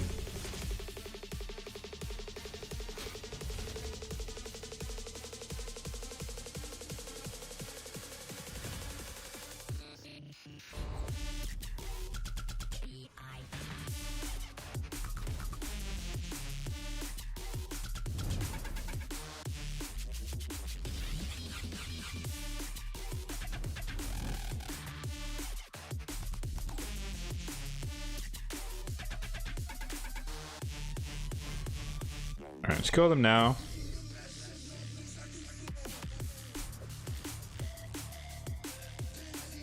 Oh, I don't have her thing ready. Crap.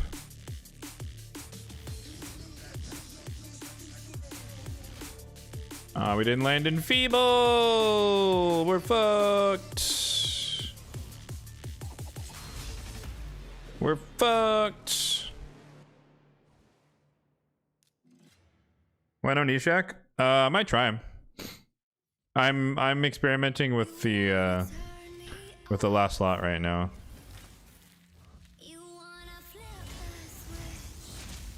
What happens if we don't land in Feeble on her? I guess we'll never know.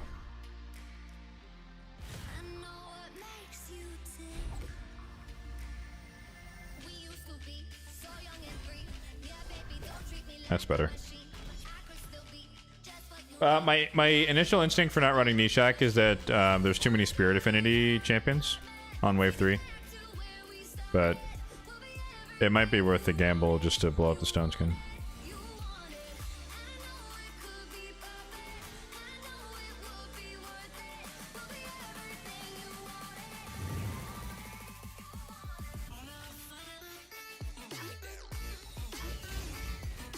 Whew. Whew. Mezzo.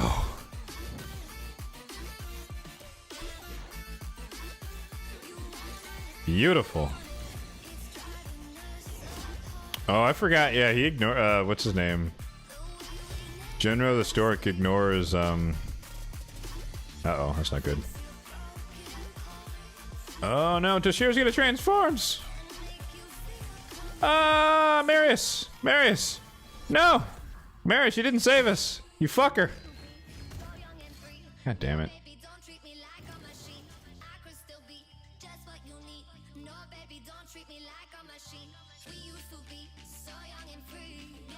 Alright, we'll try Nishak.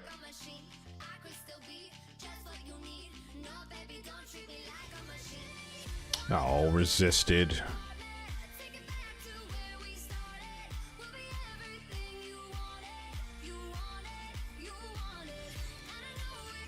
Ooh, we got a refresh. Oh, the resist on frickin' Nell is really unfortunate.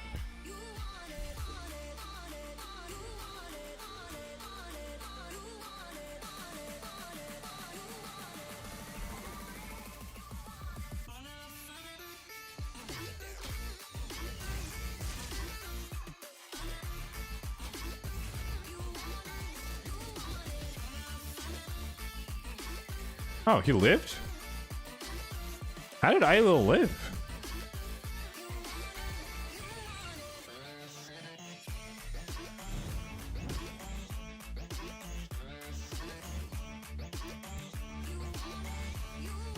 Okay.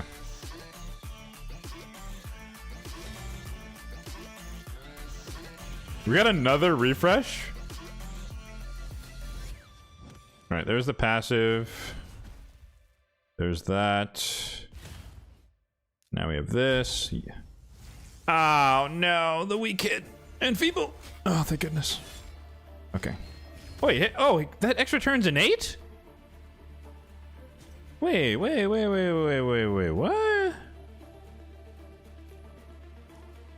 There's no condition on that?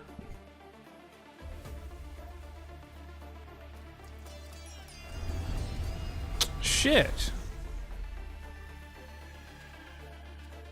That's annoying.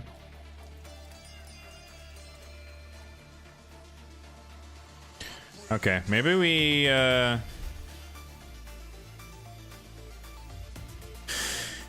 maybe we don't lock him out initially. We let him take one turn, assuming we don't get the stun from Ragash.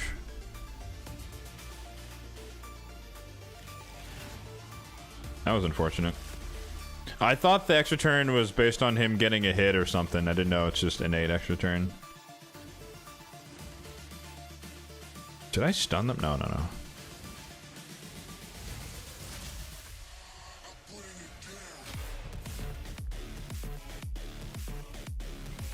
Oh, that was a waste. What am I doing? I'm mixing up my approaches here. I didn't need to do that. Yep, they're gonna die.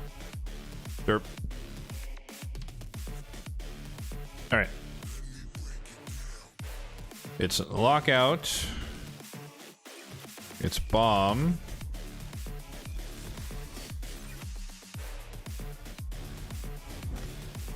Why did I do that?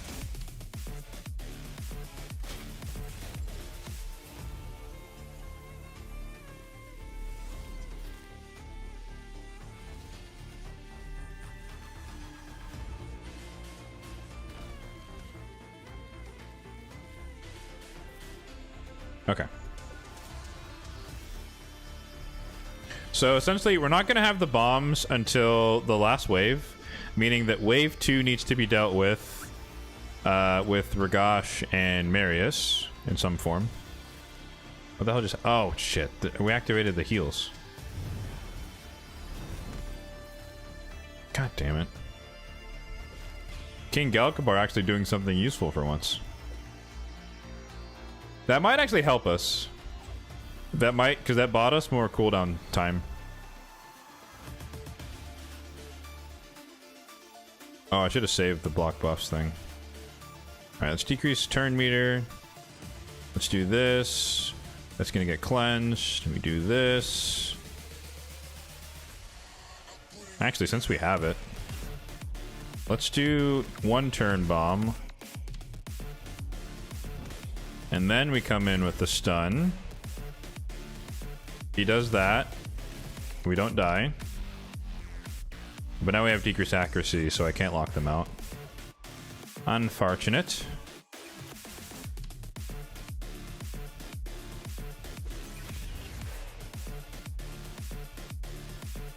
Why don't I have the cleanse? Did I waste it? I guess I wasted it.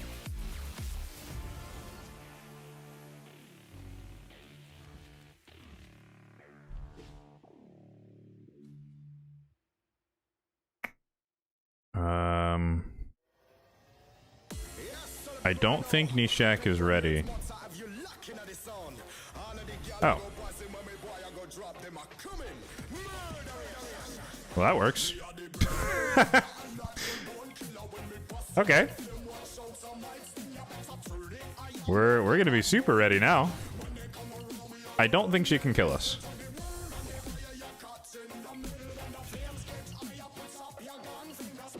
Does this heal us?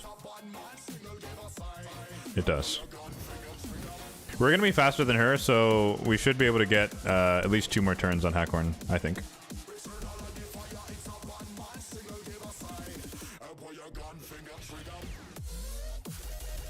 You just need to take 1 more turn before she goes, or maybe not. That's fine. Or no, yeah, no, she's gonna die here. Yeah. Okay. All good, all good.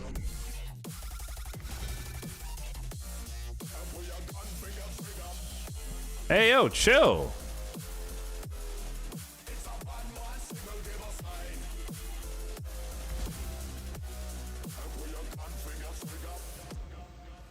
All right, I think he's tanky enough this time to survive.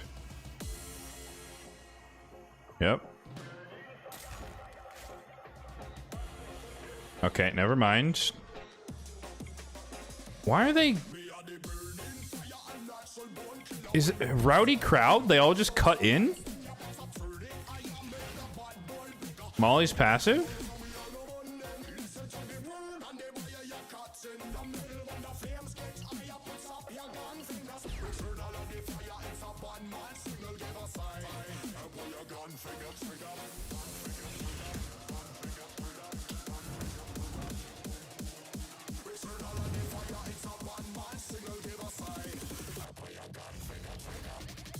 I feel like we're kind of SOL there, right? Because what do we do? Because Marius is gonna hit them anyways, right? Like no matter what.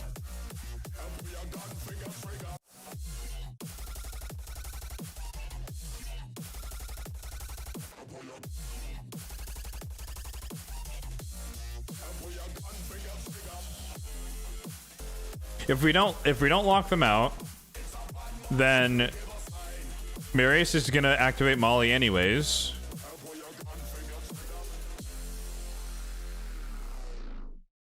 And then that's still going to happen, but they'd have their turns, and then we'd still die. If we lock them out, they cut in before Nishak can bomb.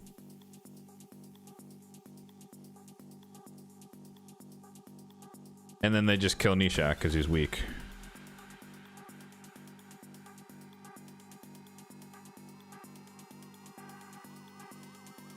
Start with the Marius A1. But then they're just going to kill Nishak. Like, Mountain King would one-shot Nishak.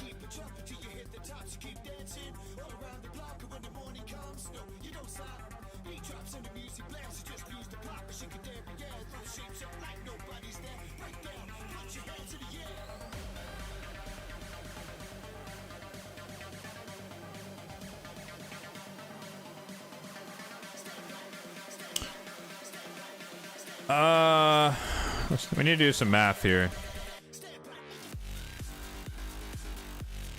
Because Marius is going...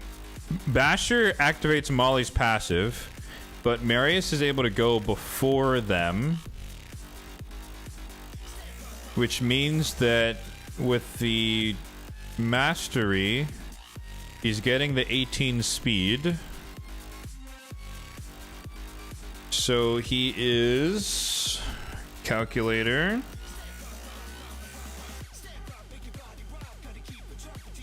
$279.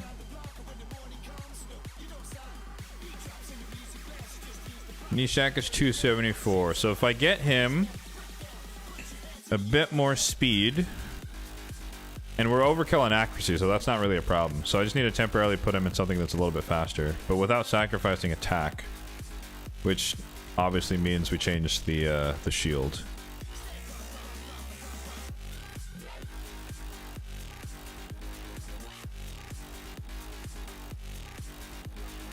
The Feral is nice though. But I guess let's see if I just have a slightly faster Feral shield temporarily. Actually, let me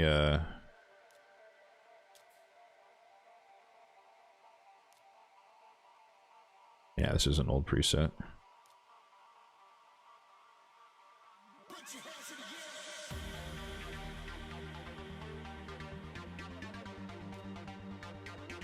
Alright.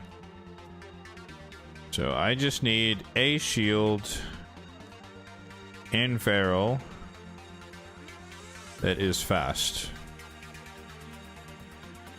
Alright.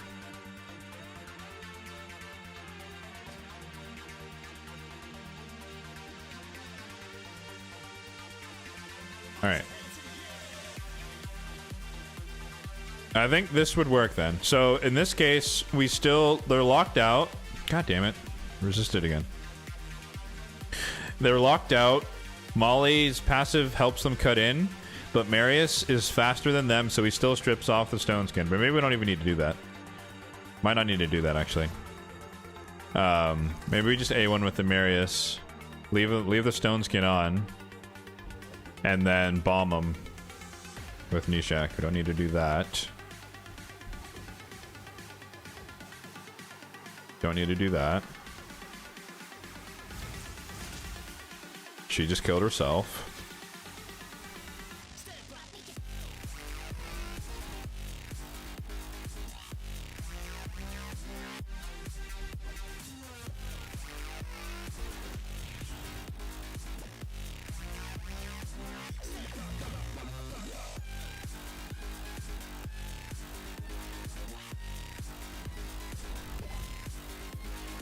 Okay. The other thing that would be nice, oh, that's unfortunate. The other thing that would be nice is a higher tier of lethal dose. What is happening here? Oh, Maris didn't get the kill, so he didn't get the... That's fine. They cleanse block debuffs, but they don't cleanse the decreased defense. Oh, crap. I didn't protect us. Oops. I was supposed to put block debuffs up with Hackhorn.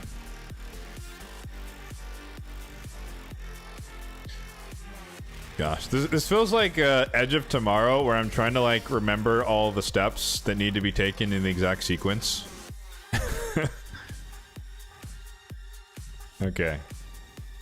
So it's lockout, bomb, do damage, she transforms, this procs, she dies, poisons or bombs, she survives, he survives, never mind. Okay, Aelio survives, he counters, he's enfeebled.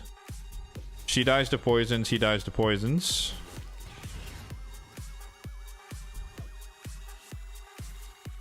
Ideally, Marius would get a kill here. Or both. Okay, that's good.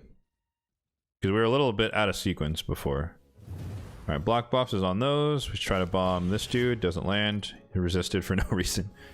Fantastic. Okay, the buff is blocked. We do damage. We don't need to protect this time because we're in sequence. I'm assuming we're not going to weak hit Toshiro. You fool. Why do I trust RNGesus? Why do I even bother?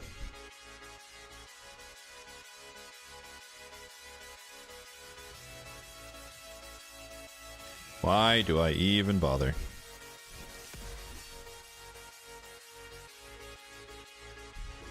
What did she... Wait, what did Elva resist? We landed the decreased attack and we decreased the duration of the bombs. I genuinely don't know what she resisted. Whoa, okay. They did a lot more, they took a lot more damage on that one.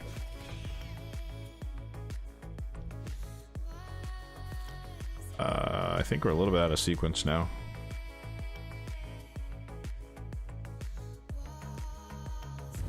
Alright, block buffs. Ideally we land some bombs. I'll just do that out of instinct. We do this. That's fine. We stun him again. We don't kill them. That buff strip is nasty. And we're dead.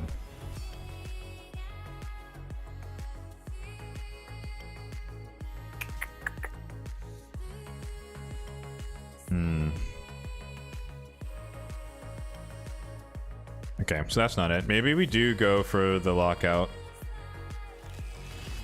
But then if I kill the wave too quickly, then we're not set up for the last wave. This is always tricky. Always tricky. Elva's gonna survive. She's gonna die to the poisons. She lived. She'll live. He's gonna... Nope, he lived. I think... Elva's gonna live, actually. But hopefully she goes for the self-cleanse. Well, actually, Marius might lower enough that... Oh, okay. Or he kills them.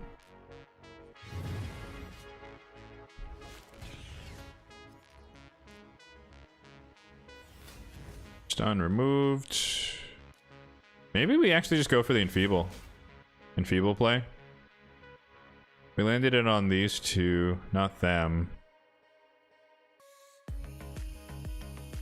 I think Mishinaki goes after...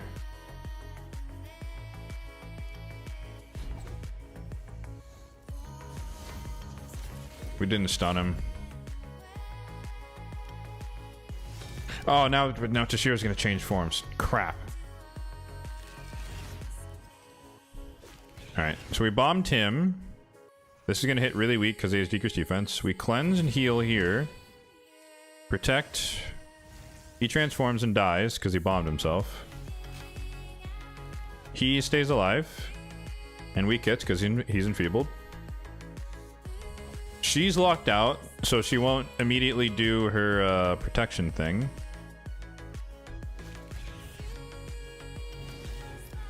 That's fine.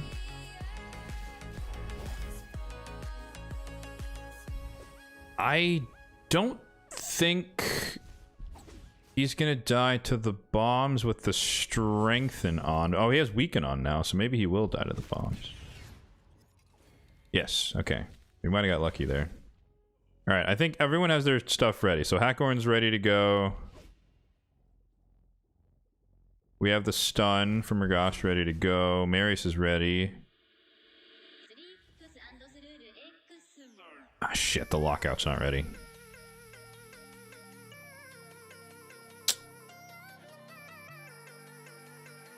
Damn.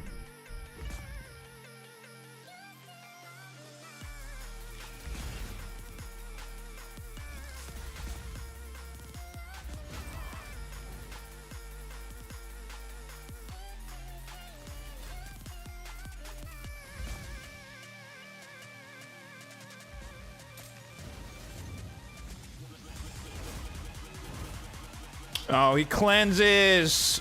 Shit! Damn, that would have been it.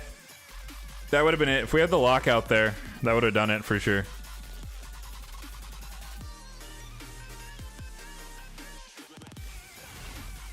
I guess if there's a way that we can not use the lockout on wave 2, or we just need to get enough turns that we get back to it between 2 and 3, or we get a refresh proc, which is unlikely.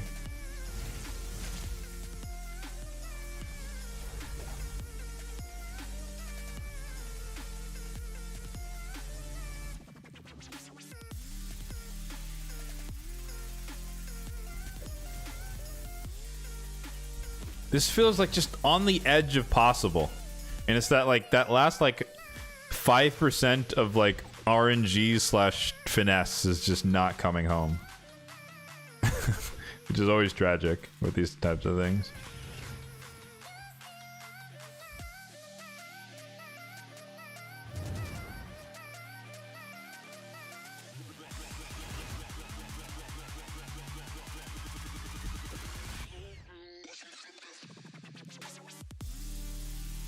See, now we're way out of sequence. So Maris didn't get a kill on wave 1.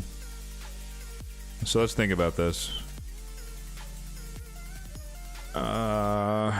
We can't stop him. If we go for the stun from Ragash, it's gonna get removed. So I think we need to do this. We go for this anyways, it gets removed. And then we come here. We stun Toshiro. Oh, we killed Toshiro. That's gonna hit weak because he has decreased defense. She's gonna protect, and that's gonna hurt. But we lived.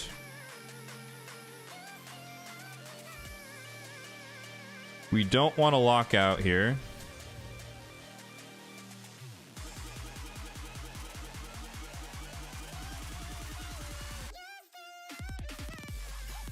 I think I'm free to use this because I need the A3 anyways. Oh, that cleanse would be so good right now. I need her to not... Actually, no. If we land in Feeble, we're good. Oh, we have block debuffs. Crap. Or decrease accuracy.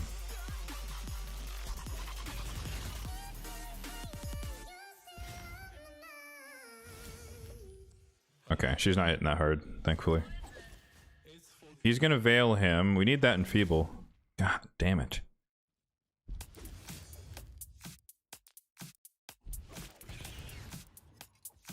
I'm gonna do this just for the healing, because we're really low, and I don't want to die. She has her thing... Oh my god. Alright, let's put block buffs on her, because she has her thing off cooldown already.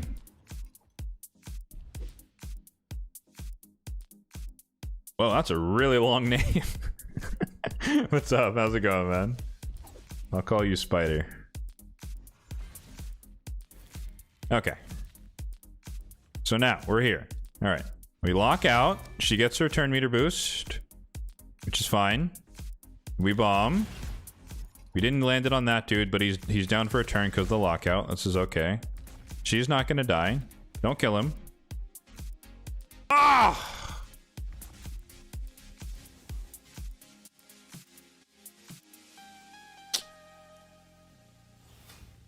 Marius didn't get any kills, so he wasn't the right speed there to land. I don't know. This is the problem with Nishak. He's really easy to kill, and the bombs aren't going to kill them.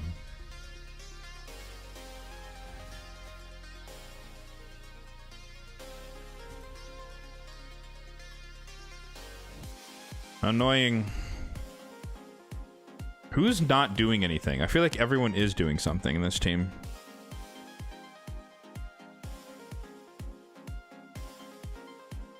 Maybe we don't need Hackhorn, because if we kill enough of them, then they will do a lot less to us anyways. So let's try it out. I don't know if that's going to work either, to be honest with you.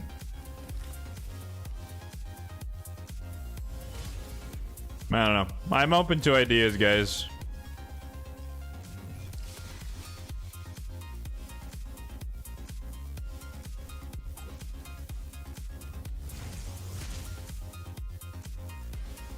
Like, even if I were to rebuild someone into shields, I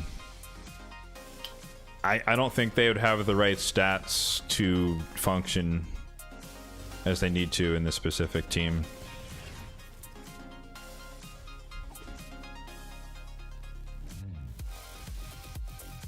That would obviously eat a little bit of damage though, which would be nice.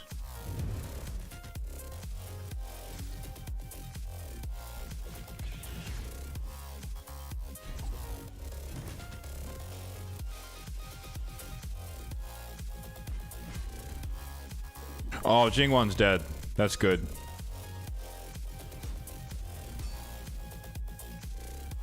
That's actually major. Can we kill him? Nope, we cannot.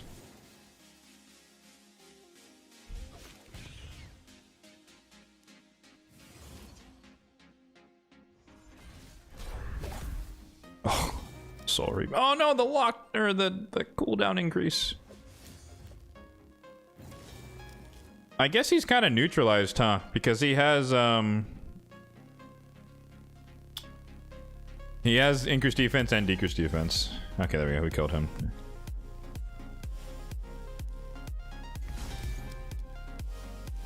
This is worth trying. Oh, she froze herself. Rip. Oh, the triple weak hit. Oh, man.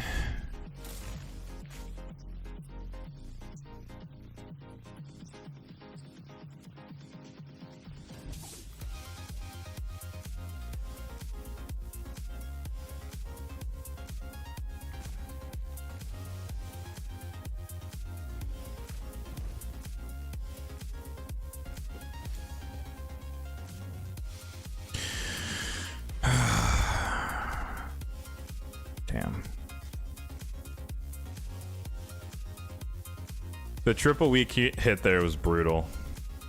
Maybe maybe we just don't buff up with Mezamel. We just try to deal damage anyways. If we land the bombs, then maybe he just dies when he gets his turn. To what's left. Like, this stage has been really annoying for me because it literally, like with a lot of factions, it feels like I need 6 champions instead of the 5, and like I cannot do it with 5.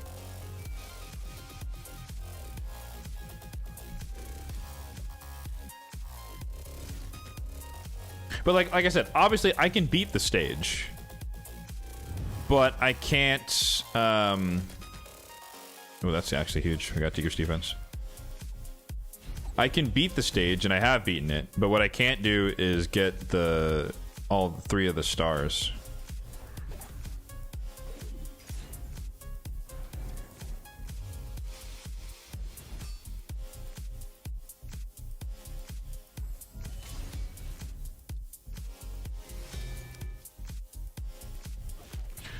Dark Side heading out. Appreciate you, man, as always. Derek, how's it going, man? What's up? Don't kill him! Ah!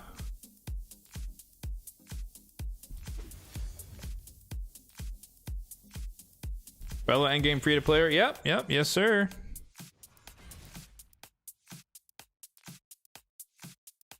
Gosh, I'd really love to ignore the block damage, but. Okay, decrease defense plus enfeeble. I think Ragash is still gonna die though. Okay, he survived. He's really weak though, obviously.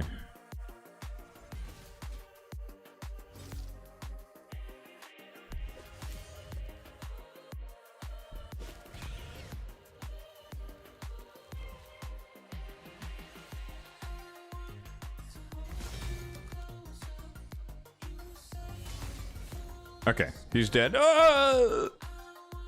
Chill. Actually, wait. I should have killed Mountain, or I should have went for Mountain King. Damn. Okay, so if this will work, we just need Ragash to not be like super low health, and then this could work. Because right here, I think Mountain King dies to poisons. Then Molly would die to poison, and then Torment's frozen. Okay. Alright. So we need a scenario where we're basically full HP going into wave 3, and this will work. Easier said than done.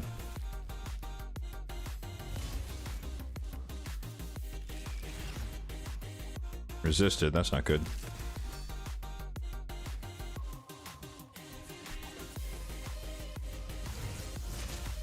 If we don't land it feeble, we're in trouble.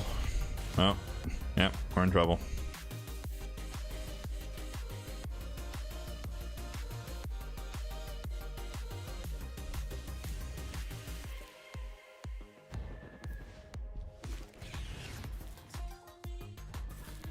Okay, she died to poisons. Never mind, we're good.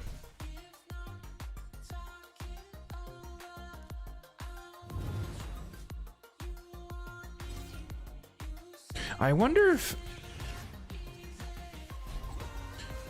if I have enough power on Mezimel to kill Ailil without the extra turn, or without the self buffs. Now we're dead. Yeah, we're dead on this one. Okay. Let's try it out. I mean, I guess in fairness, I don't really need to kill Ailil immediately. It just makes it a little bit easier to not have him do his thing. So we're still going to try and kill Jingwan. Or we're going to try and kill Jingwan instead, rather, on wave 2. So we're going to save the A3 into A2 on Mezzo. Alright, she changes forms. She dies to poisons. Okay. A1. Dead. Okay, everyone died. They weren't supposed to all die like that. Ooh. Shit. Okay. Well, I mean, he's still dead. He's still dead. It's just unideal. Alright, Toshio's dead. This is gonna hurt a little bit. He does... Oh, he did that. That's fine. Her buff is blocked. Oh, we got the burn now? That's annoying. That's even worse. I think she can kill him. Never mind. Wow. Okay, the lockout is not nice.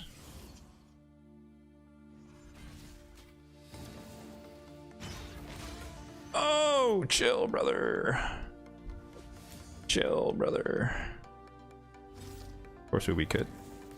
Oh no, the freaking ally attack. Oh, that's annoying.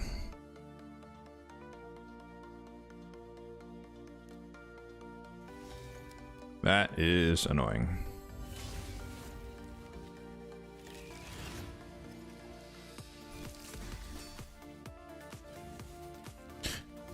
Yeah, so I guess just as always, we're somewhat at the mercy of a little bit of RNG to help this happen. We did too much damage last time, and we did it again. What's weird? The other times they've been surviving for a turn. I'm not really sure exactly what's different on this one. God damn it! Owl Smasher didn't proc or something there.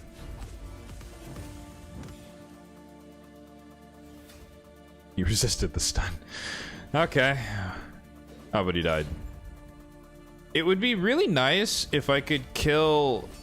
If I could kill Mishinaki there, that would be the most ideal outcome. So that we don't get this freaking decreased defense on us. And we need Enfeeble to land on him, and it didn't. I don't want to use the lockout. He's going to strip all of our buffs off. Okay, at least he's dead, but he's going to die. Oh, he's still dead. He's still dead.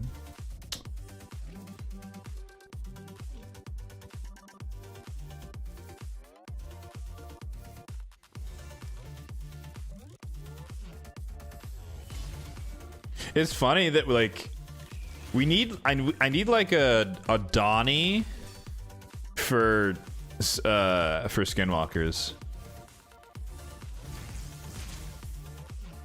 I know everyone is like clamors about the need for a reviver for Shadowkin. I think we need like a real like hardcore support for Skinwalkers that's like accessible, obviously.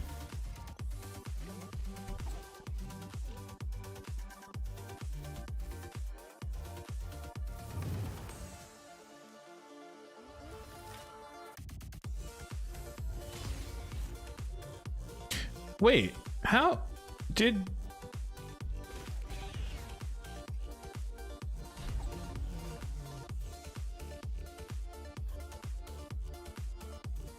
I guess Mishinaki must have resisted the decreased defense earlier.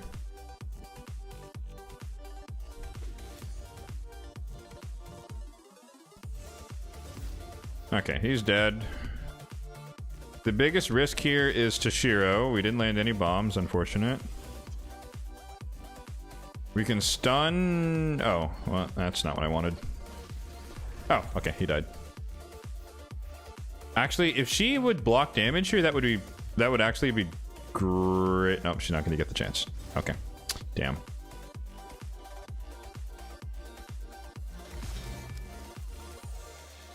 I feel like someone just resisted it.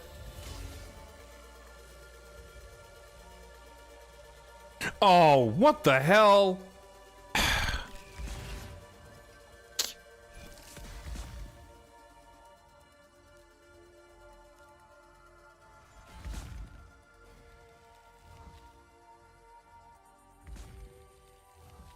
He's dead.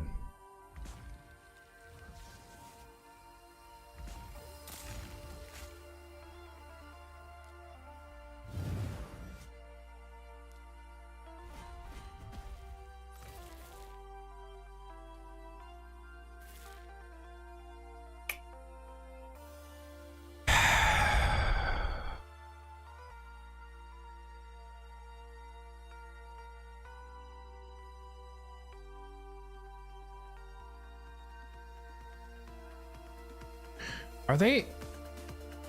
Is he the... Why is he being targeted? Because he has the lowest HP?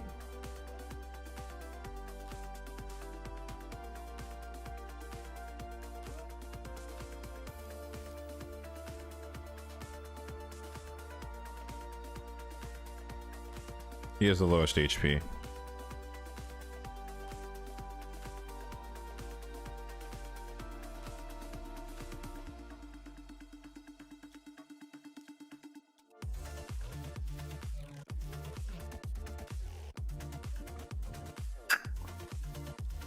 Let's do HP ring.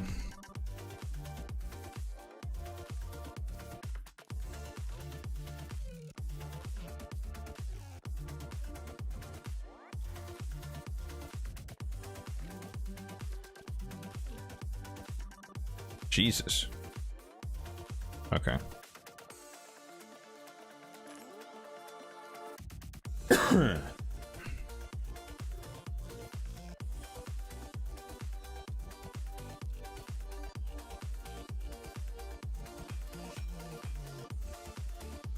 Let's clip it up a little bit. Skinwalker, Shadowkin, Ogres, and Orcs all need a hardcore support. Yeah.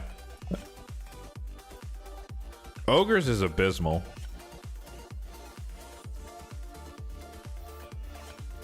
Like, even an Epic would do for Ogres. Like, I'm literally using a Gear Grinder because he's the only freaking option. And he's so squishy.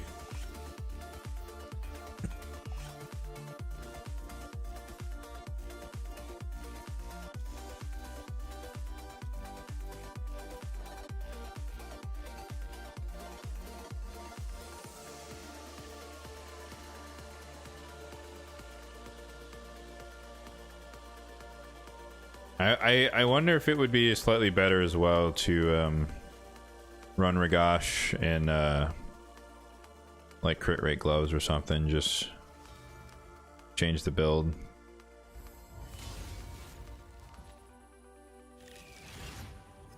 Oh, that's unfortunate. Resisted. I think also if Mezamel can actually kill Jingwan in one shot, which is like a 50-50 chance, I guess, maybe less than that. Ah, damn it.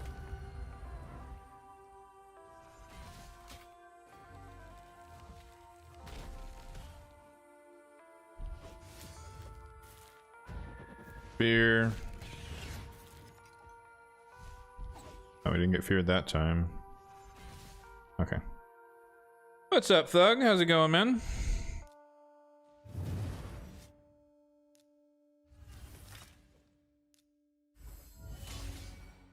Nope. Didn't get it.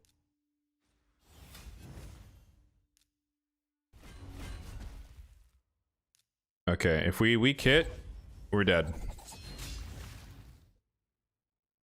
Well. Not quite, I guess. But we have Decreased defense on, which is bad. We have to enfeeble or we die.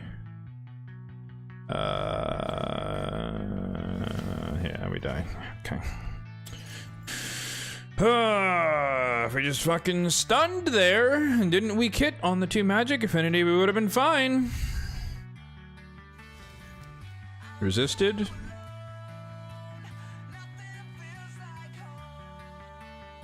Reaping your rewards while going for Leo, you pulled Toshiro and Shuzen. Sheesh! Nicely done, man. Congrats.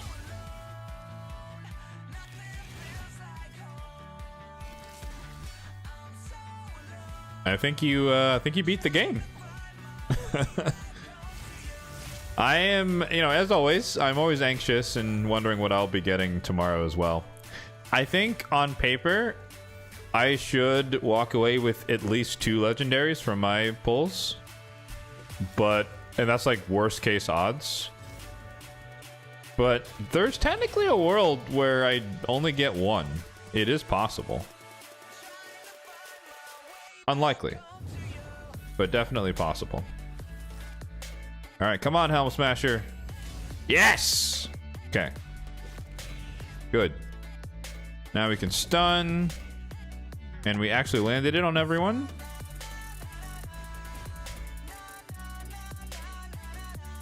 We have the lockout. We'll save that for the last wave. Get rid of the counterattack. We have the bombs ready for wave 1. For wave 3, let's do this, get the increased speed out there. We do this, they die. Enfeeble. I think, yeah, Mesmo's gonna kill her, damn it.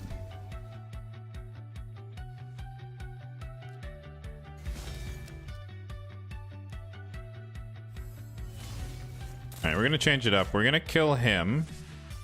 I think Mountain King's the biggest threat in terms of just overall damage.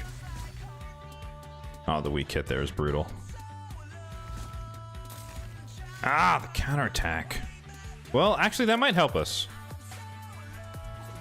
Because we'll take less damage because we're frozen, but I think Nishak is still dead.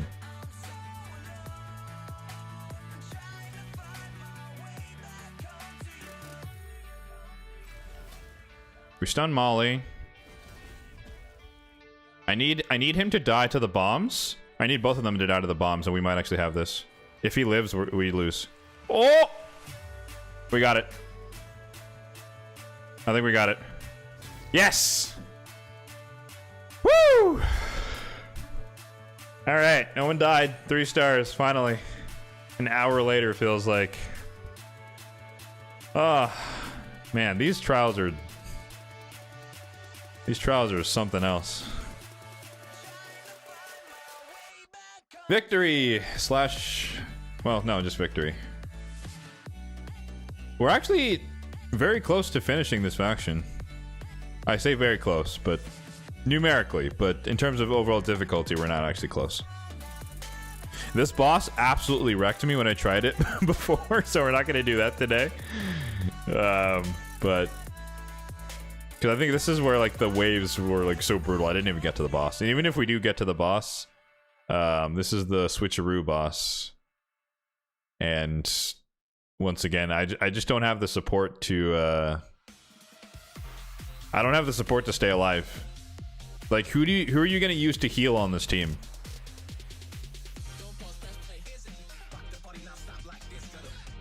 Let's look at all the healers, right?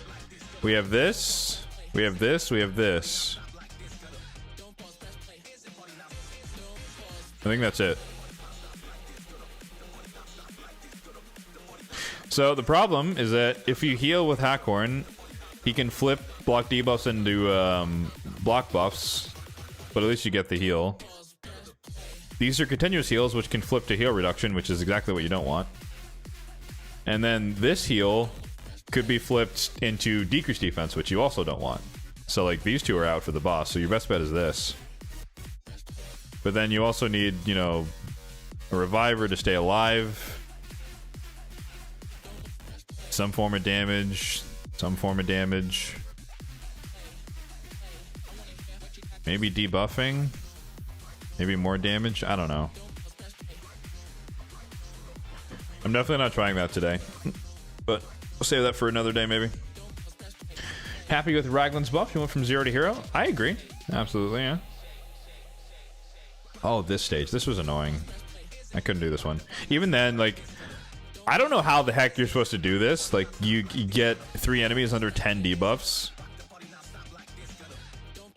Like, where are you supposed to get debuffs in this faction? Maybe maybe like Nishak's poisons. Like if you got hella bombs out there, double Nishak or something.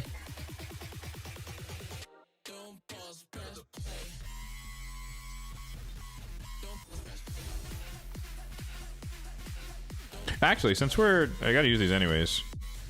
I mentioned it before that I usually farm stage 16. So I'll show you my team that runs this on auto.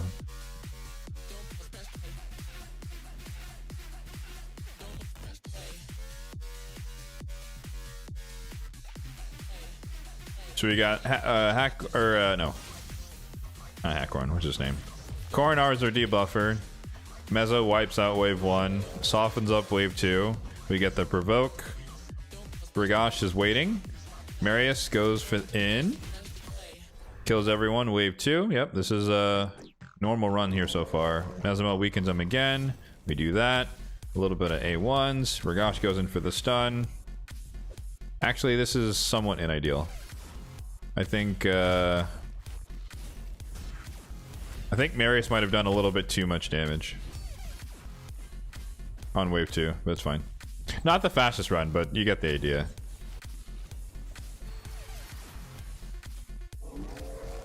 Oh, actually, what happens is, yeah,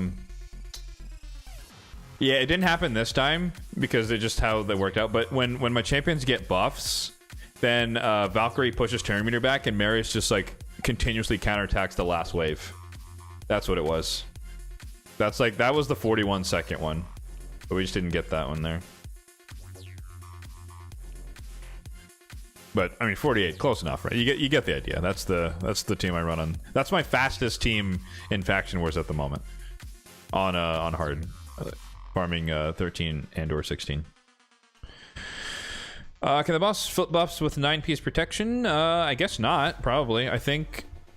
Well, no. Oh, yeah, you can't flip it because they're protected. I mean, but 9-piece protection is is something that people throw around like it's the easiest thing in the world to achieve, and it's really not. Especially keeping in mind that you need, if you put 9-piece protection on them, but you're just throwing crap gear on them, they're not going to function. Like, they're not going to have speed, they're not going to have accuracy or resistance or whatever they need to actually do the stuff they need to do in the fight. So it makes sense. It would make sense if you can make it work. But, you know, I could put 9-piece protection on my Hackhorn, and then he's 200 speed, and he never gets a turn and dies and the boss kills him before he gets a turn, because the boss is fast and 200 speed. You know what I mean? So, like, I'm not saying that's necessarily going to be the case, but it is a realistic outcome for someone who doesn't have crazy good gear in protection, like myself. Nishak and a Kemptum. I think I tried that. But once again, it's hard to keep everyone alive. I mean, obviously people can die, but you know, the more champions I put in the team with debuffs, the less support I have and less control I have, so it's harder to stay alive. And the waves, as we saw, are really, really annoying, and they only get more annoying as you get higher up. So the amount of stuff I needed to actually control the waves offset the capability of actually putting the debuffs. They don't synergize, is what I'm getting at. It's one or the other. I either build a team centered around placing the debuffs and then we die to the waves because they're not controlled enough, or I build a team that can actually beat the stage and I just give up on the trial, which is obviously what I did to beat it. So, concessions. Oh, I forgot daylight savings time happened, huh? So resets at 4. I need to remember that because I almost lost my my free refill there.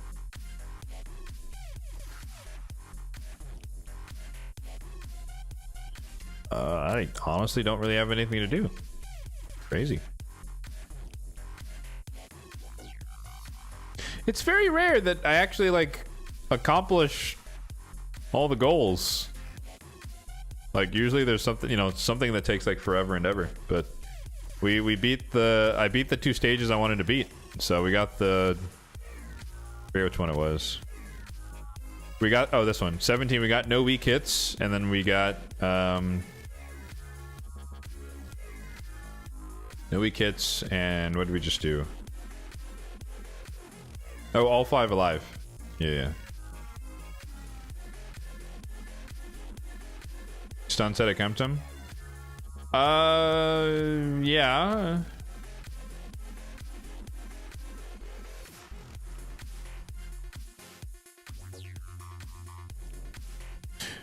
I guess, but that is assuming that RNG really cares you hard, which it could. It also could not.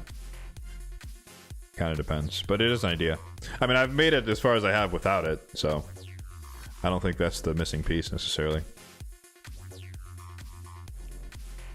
And again, he's also hard to keep alive. But I want to run Hydra? No, let's collect this. Why don't we do that? What do we got? What do we got? Garbage. Fine. Decent. This is good for, oh no, this is Bannerlords. Never mind. That's also good too. Nice. Good stuff today. Decent. Decent. If this would have to like triple roll resistance, but it is decent, or could, yeah, it could be decent rather. Could be decent. That is trash. It's resistance banner and stone skin, which is nice. Yeah, I know the stun procs from his passive, but it's still a stun. There's still a chance that it doesn't land. It is highly likely, though. You are correct.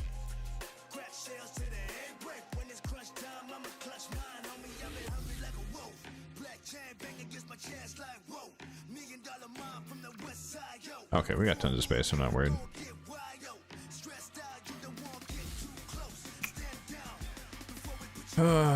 It's a shame. I really did, like I said earlier, I really did want to do the Narma testing this weekend, but the buff isn't live, so we wait. Sad times.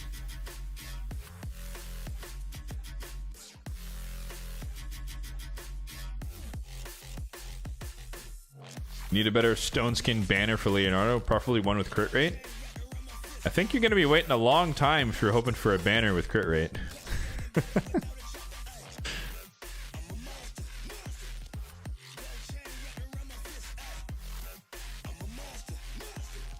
Alright, folks. I think we're going to call it here. I don't really have anything to do. Like, obviously resets in 3 minutes, but, I mean, that's just going to be me playing the game. I don't really have much to work on. There's nothing to focus. I'm waiting for... I mean, you know, I need to do this, but this is tomorrow. And champion training starts tomorrow as well. So all I'm really going to do is just kind of wait. Wait for tomorrow. So let's see if anyone is streaming on Twitch right now. Get the raid going. See if we can catch someone different, because usually I'm well offline by this time.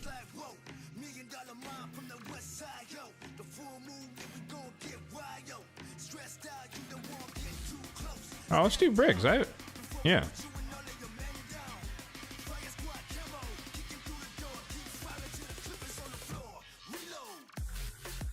I think he's raided me once. I haven't had much of a chance to pay it back, so let's do that. Looks like he's doing Faction Wars as well. Let's get the raid started here. Alright. Cool. That's for the Twitch folks. Get that going. Good stream. Appreciate you hanging out as always, Ryan. Well, as I always forget to do here, folks, for those of you watching via Twitch, I am also a YouTuber, believe it or not. I do have a YouTube channel, link it right there in the description if you're watching on YouTube. Obviously, you already know that. But more content like this, just kind of showing you what is possible to do in the in-game despite not spending any money, i.e. being free to play. So if that is of interest, no pressure, then feel free to check out that channel, description box, Jesus, in the chat. There we go. Different platform.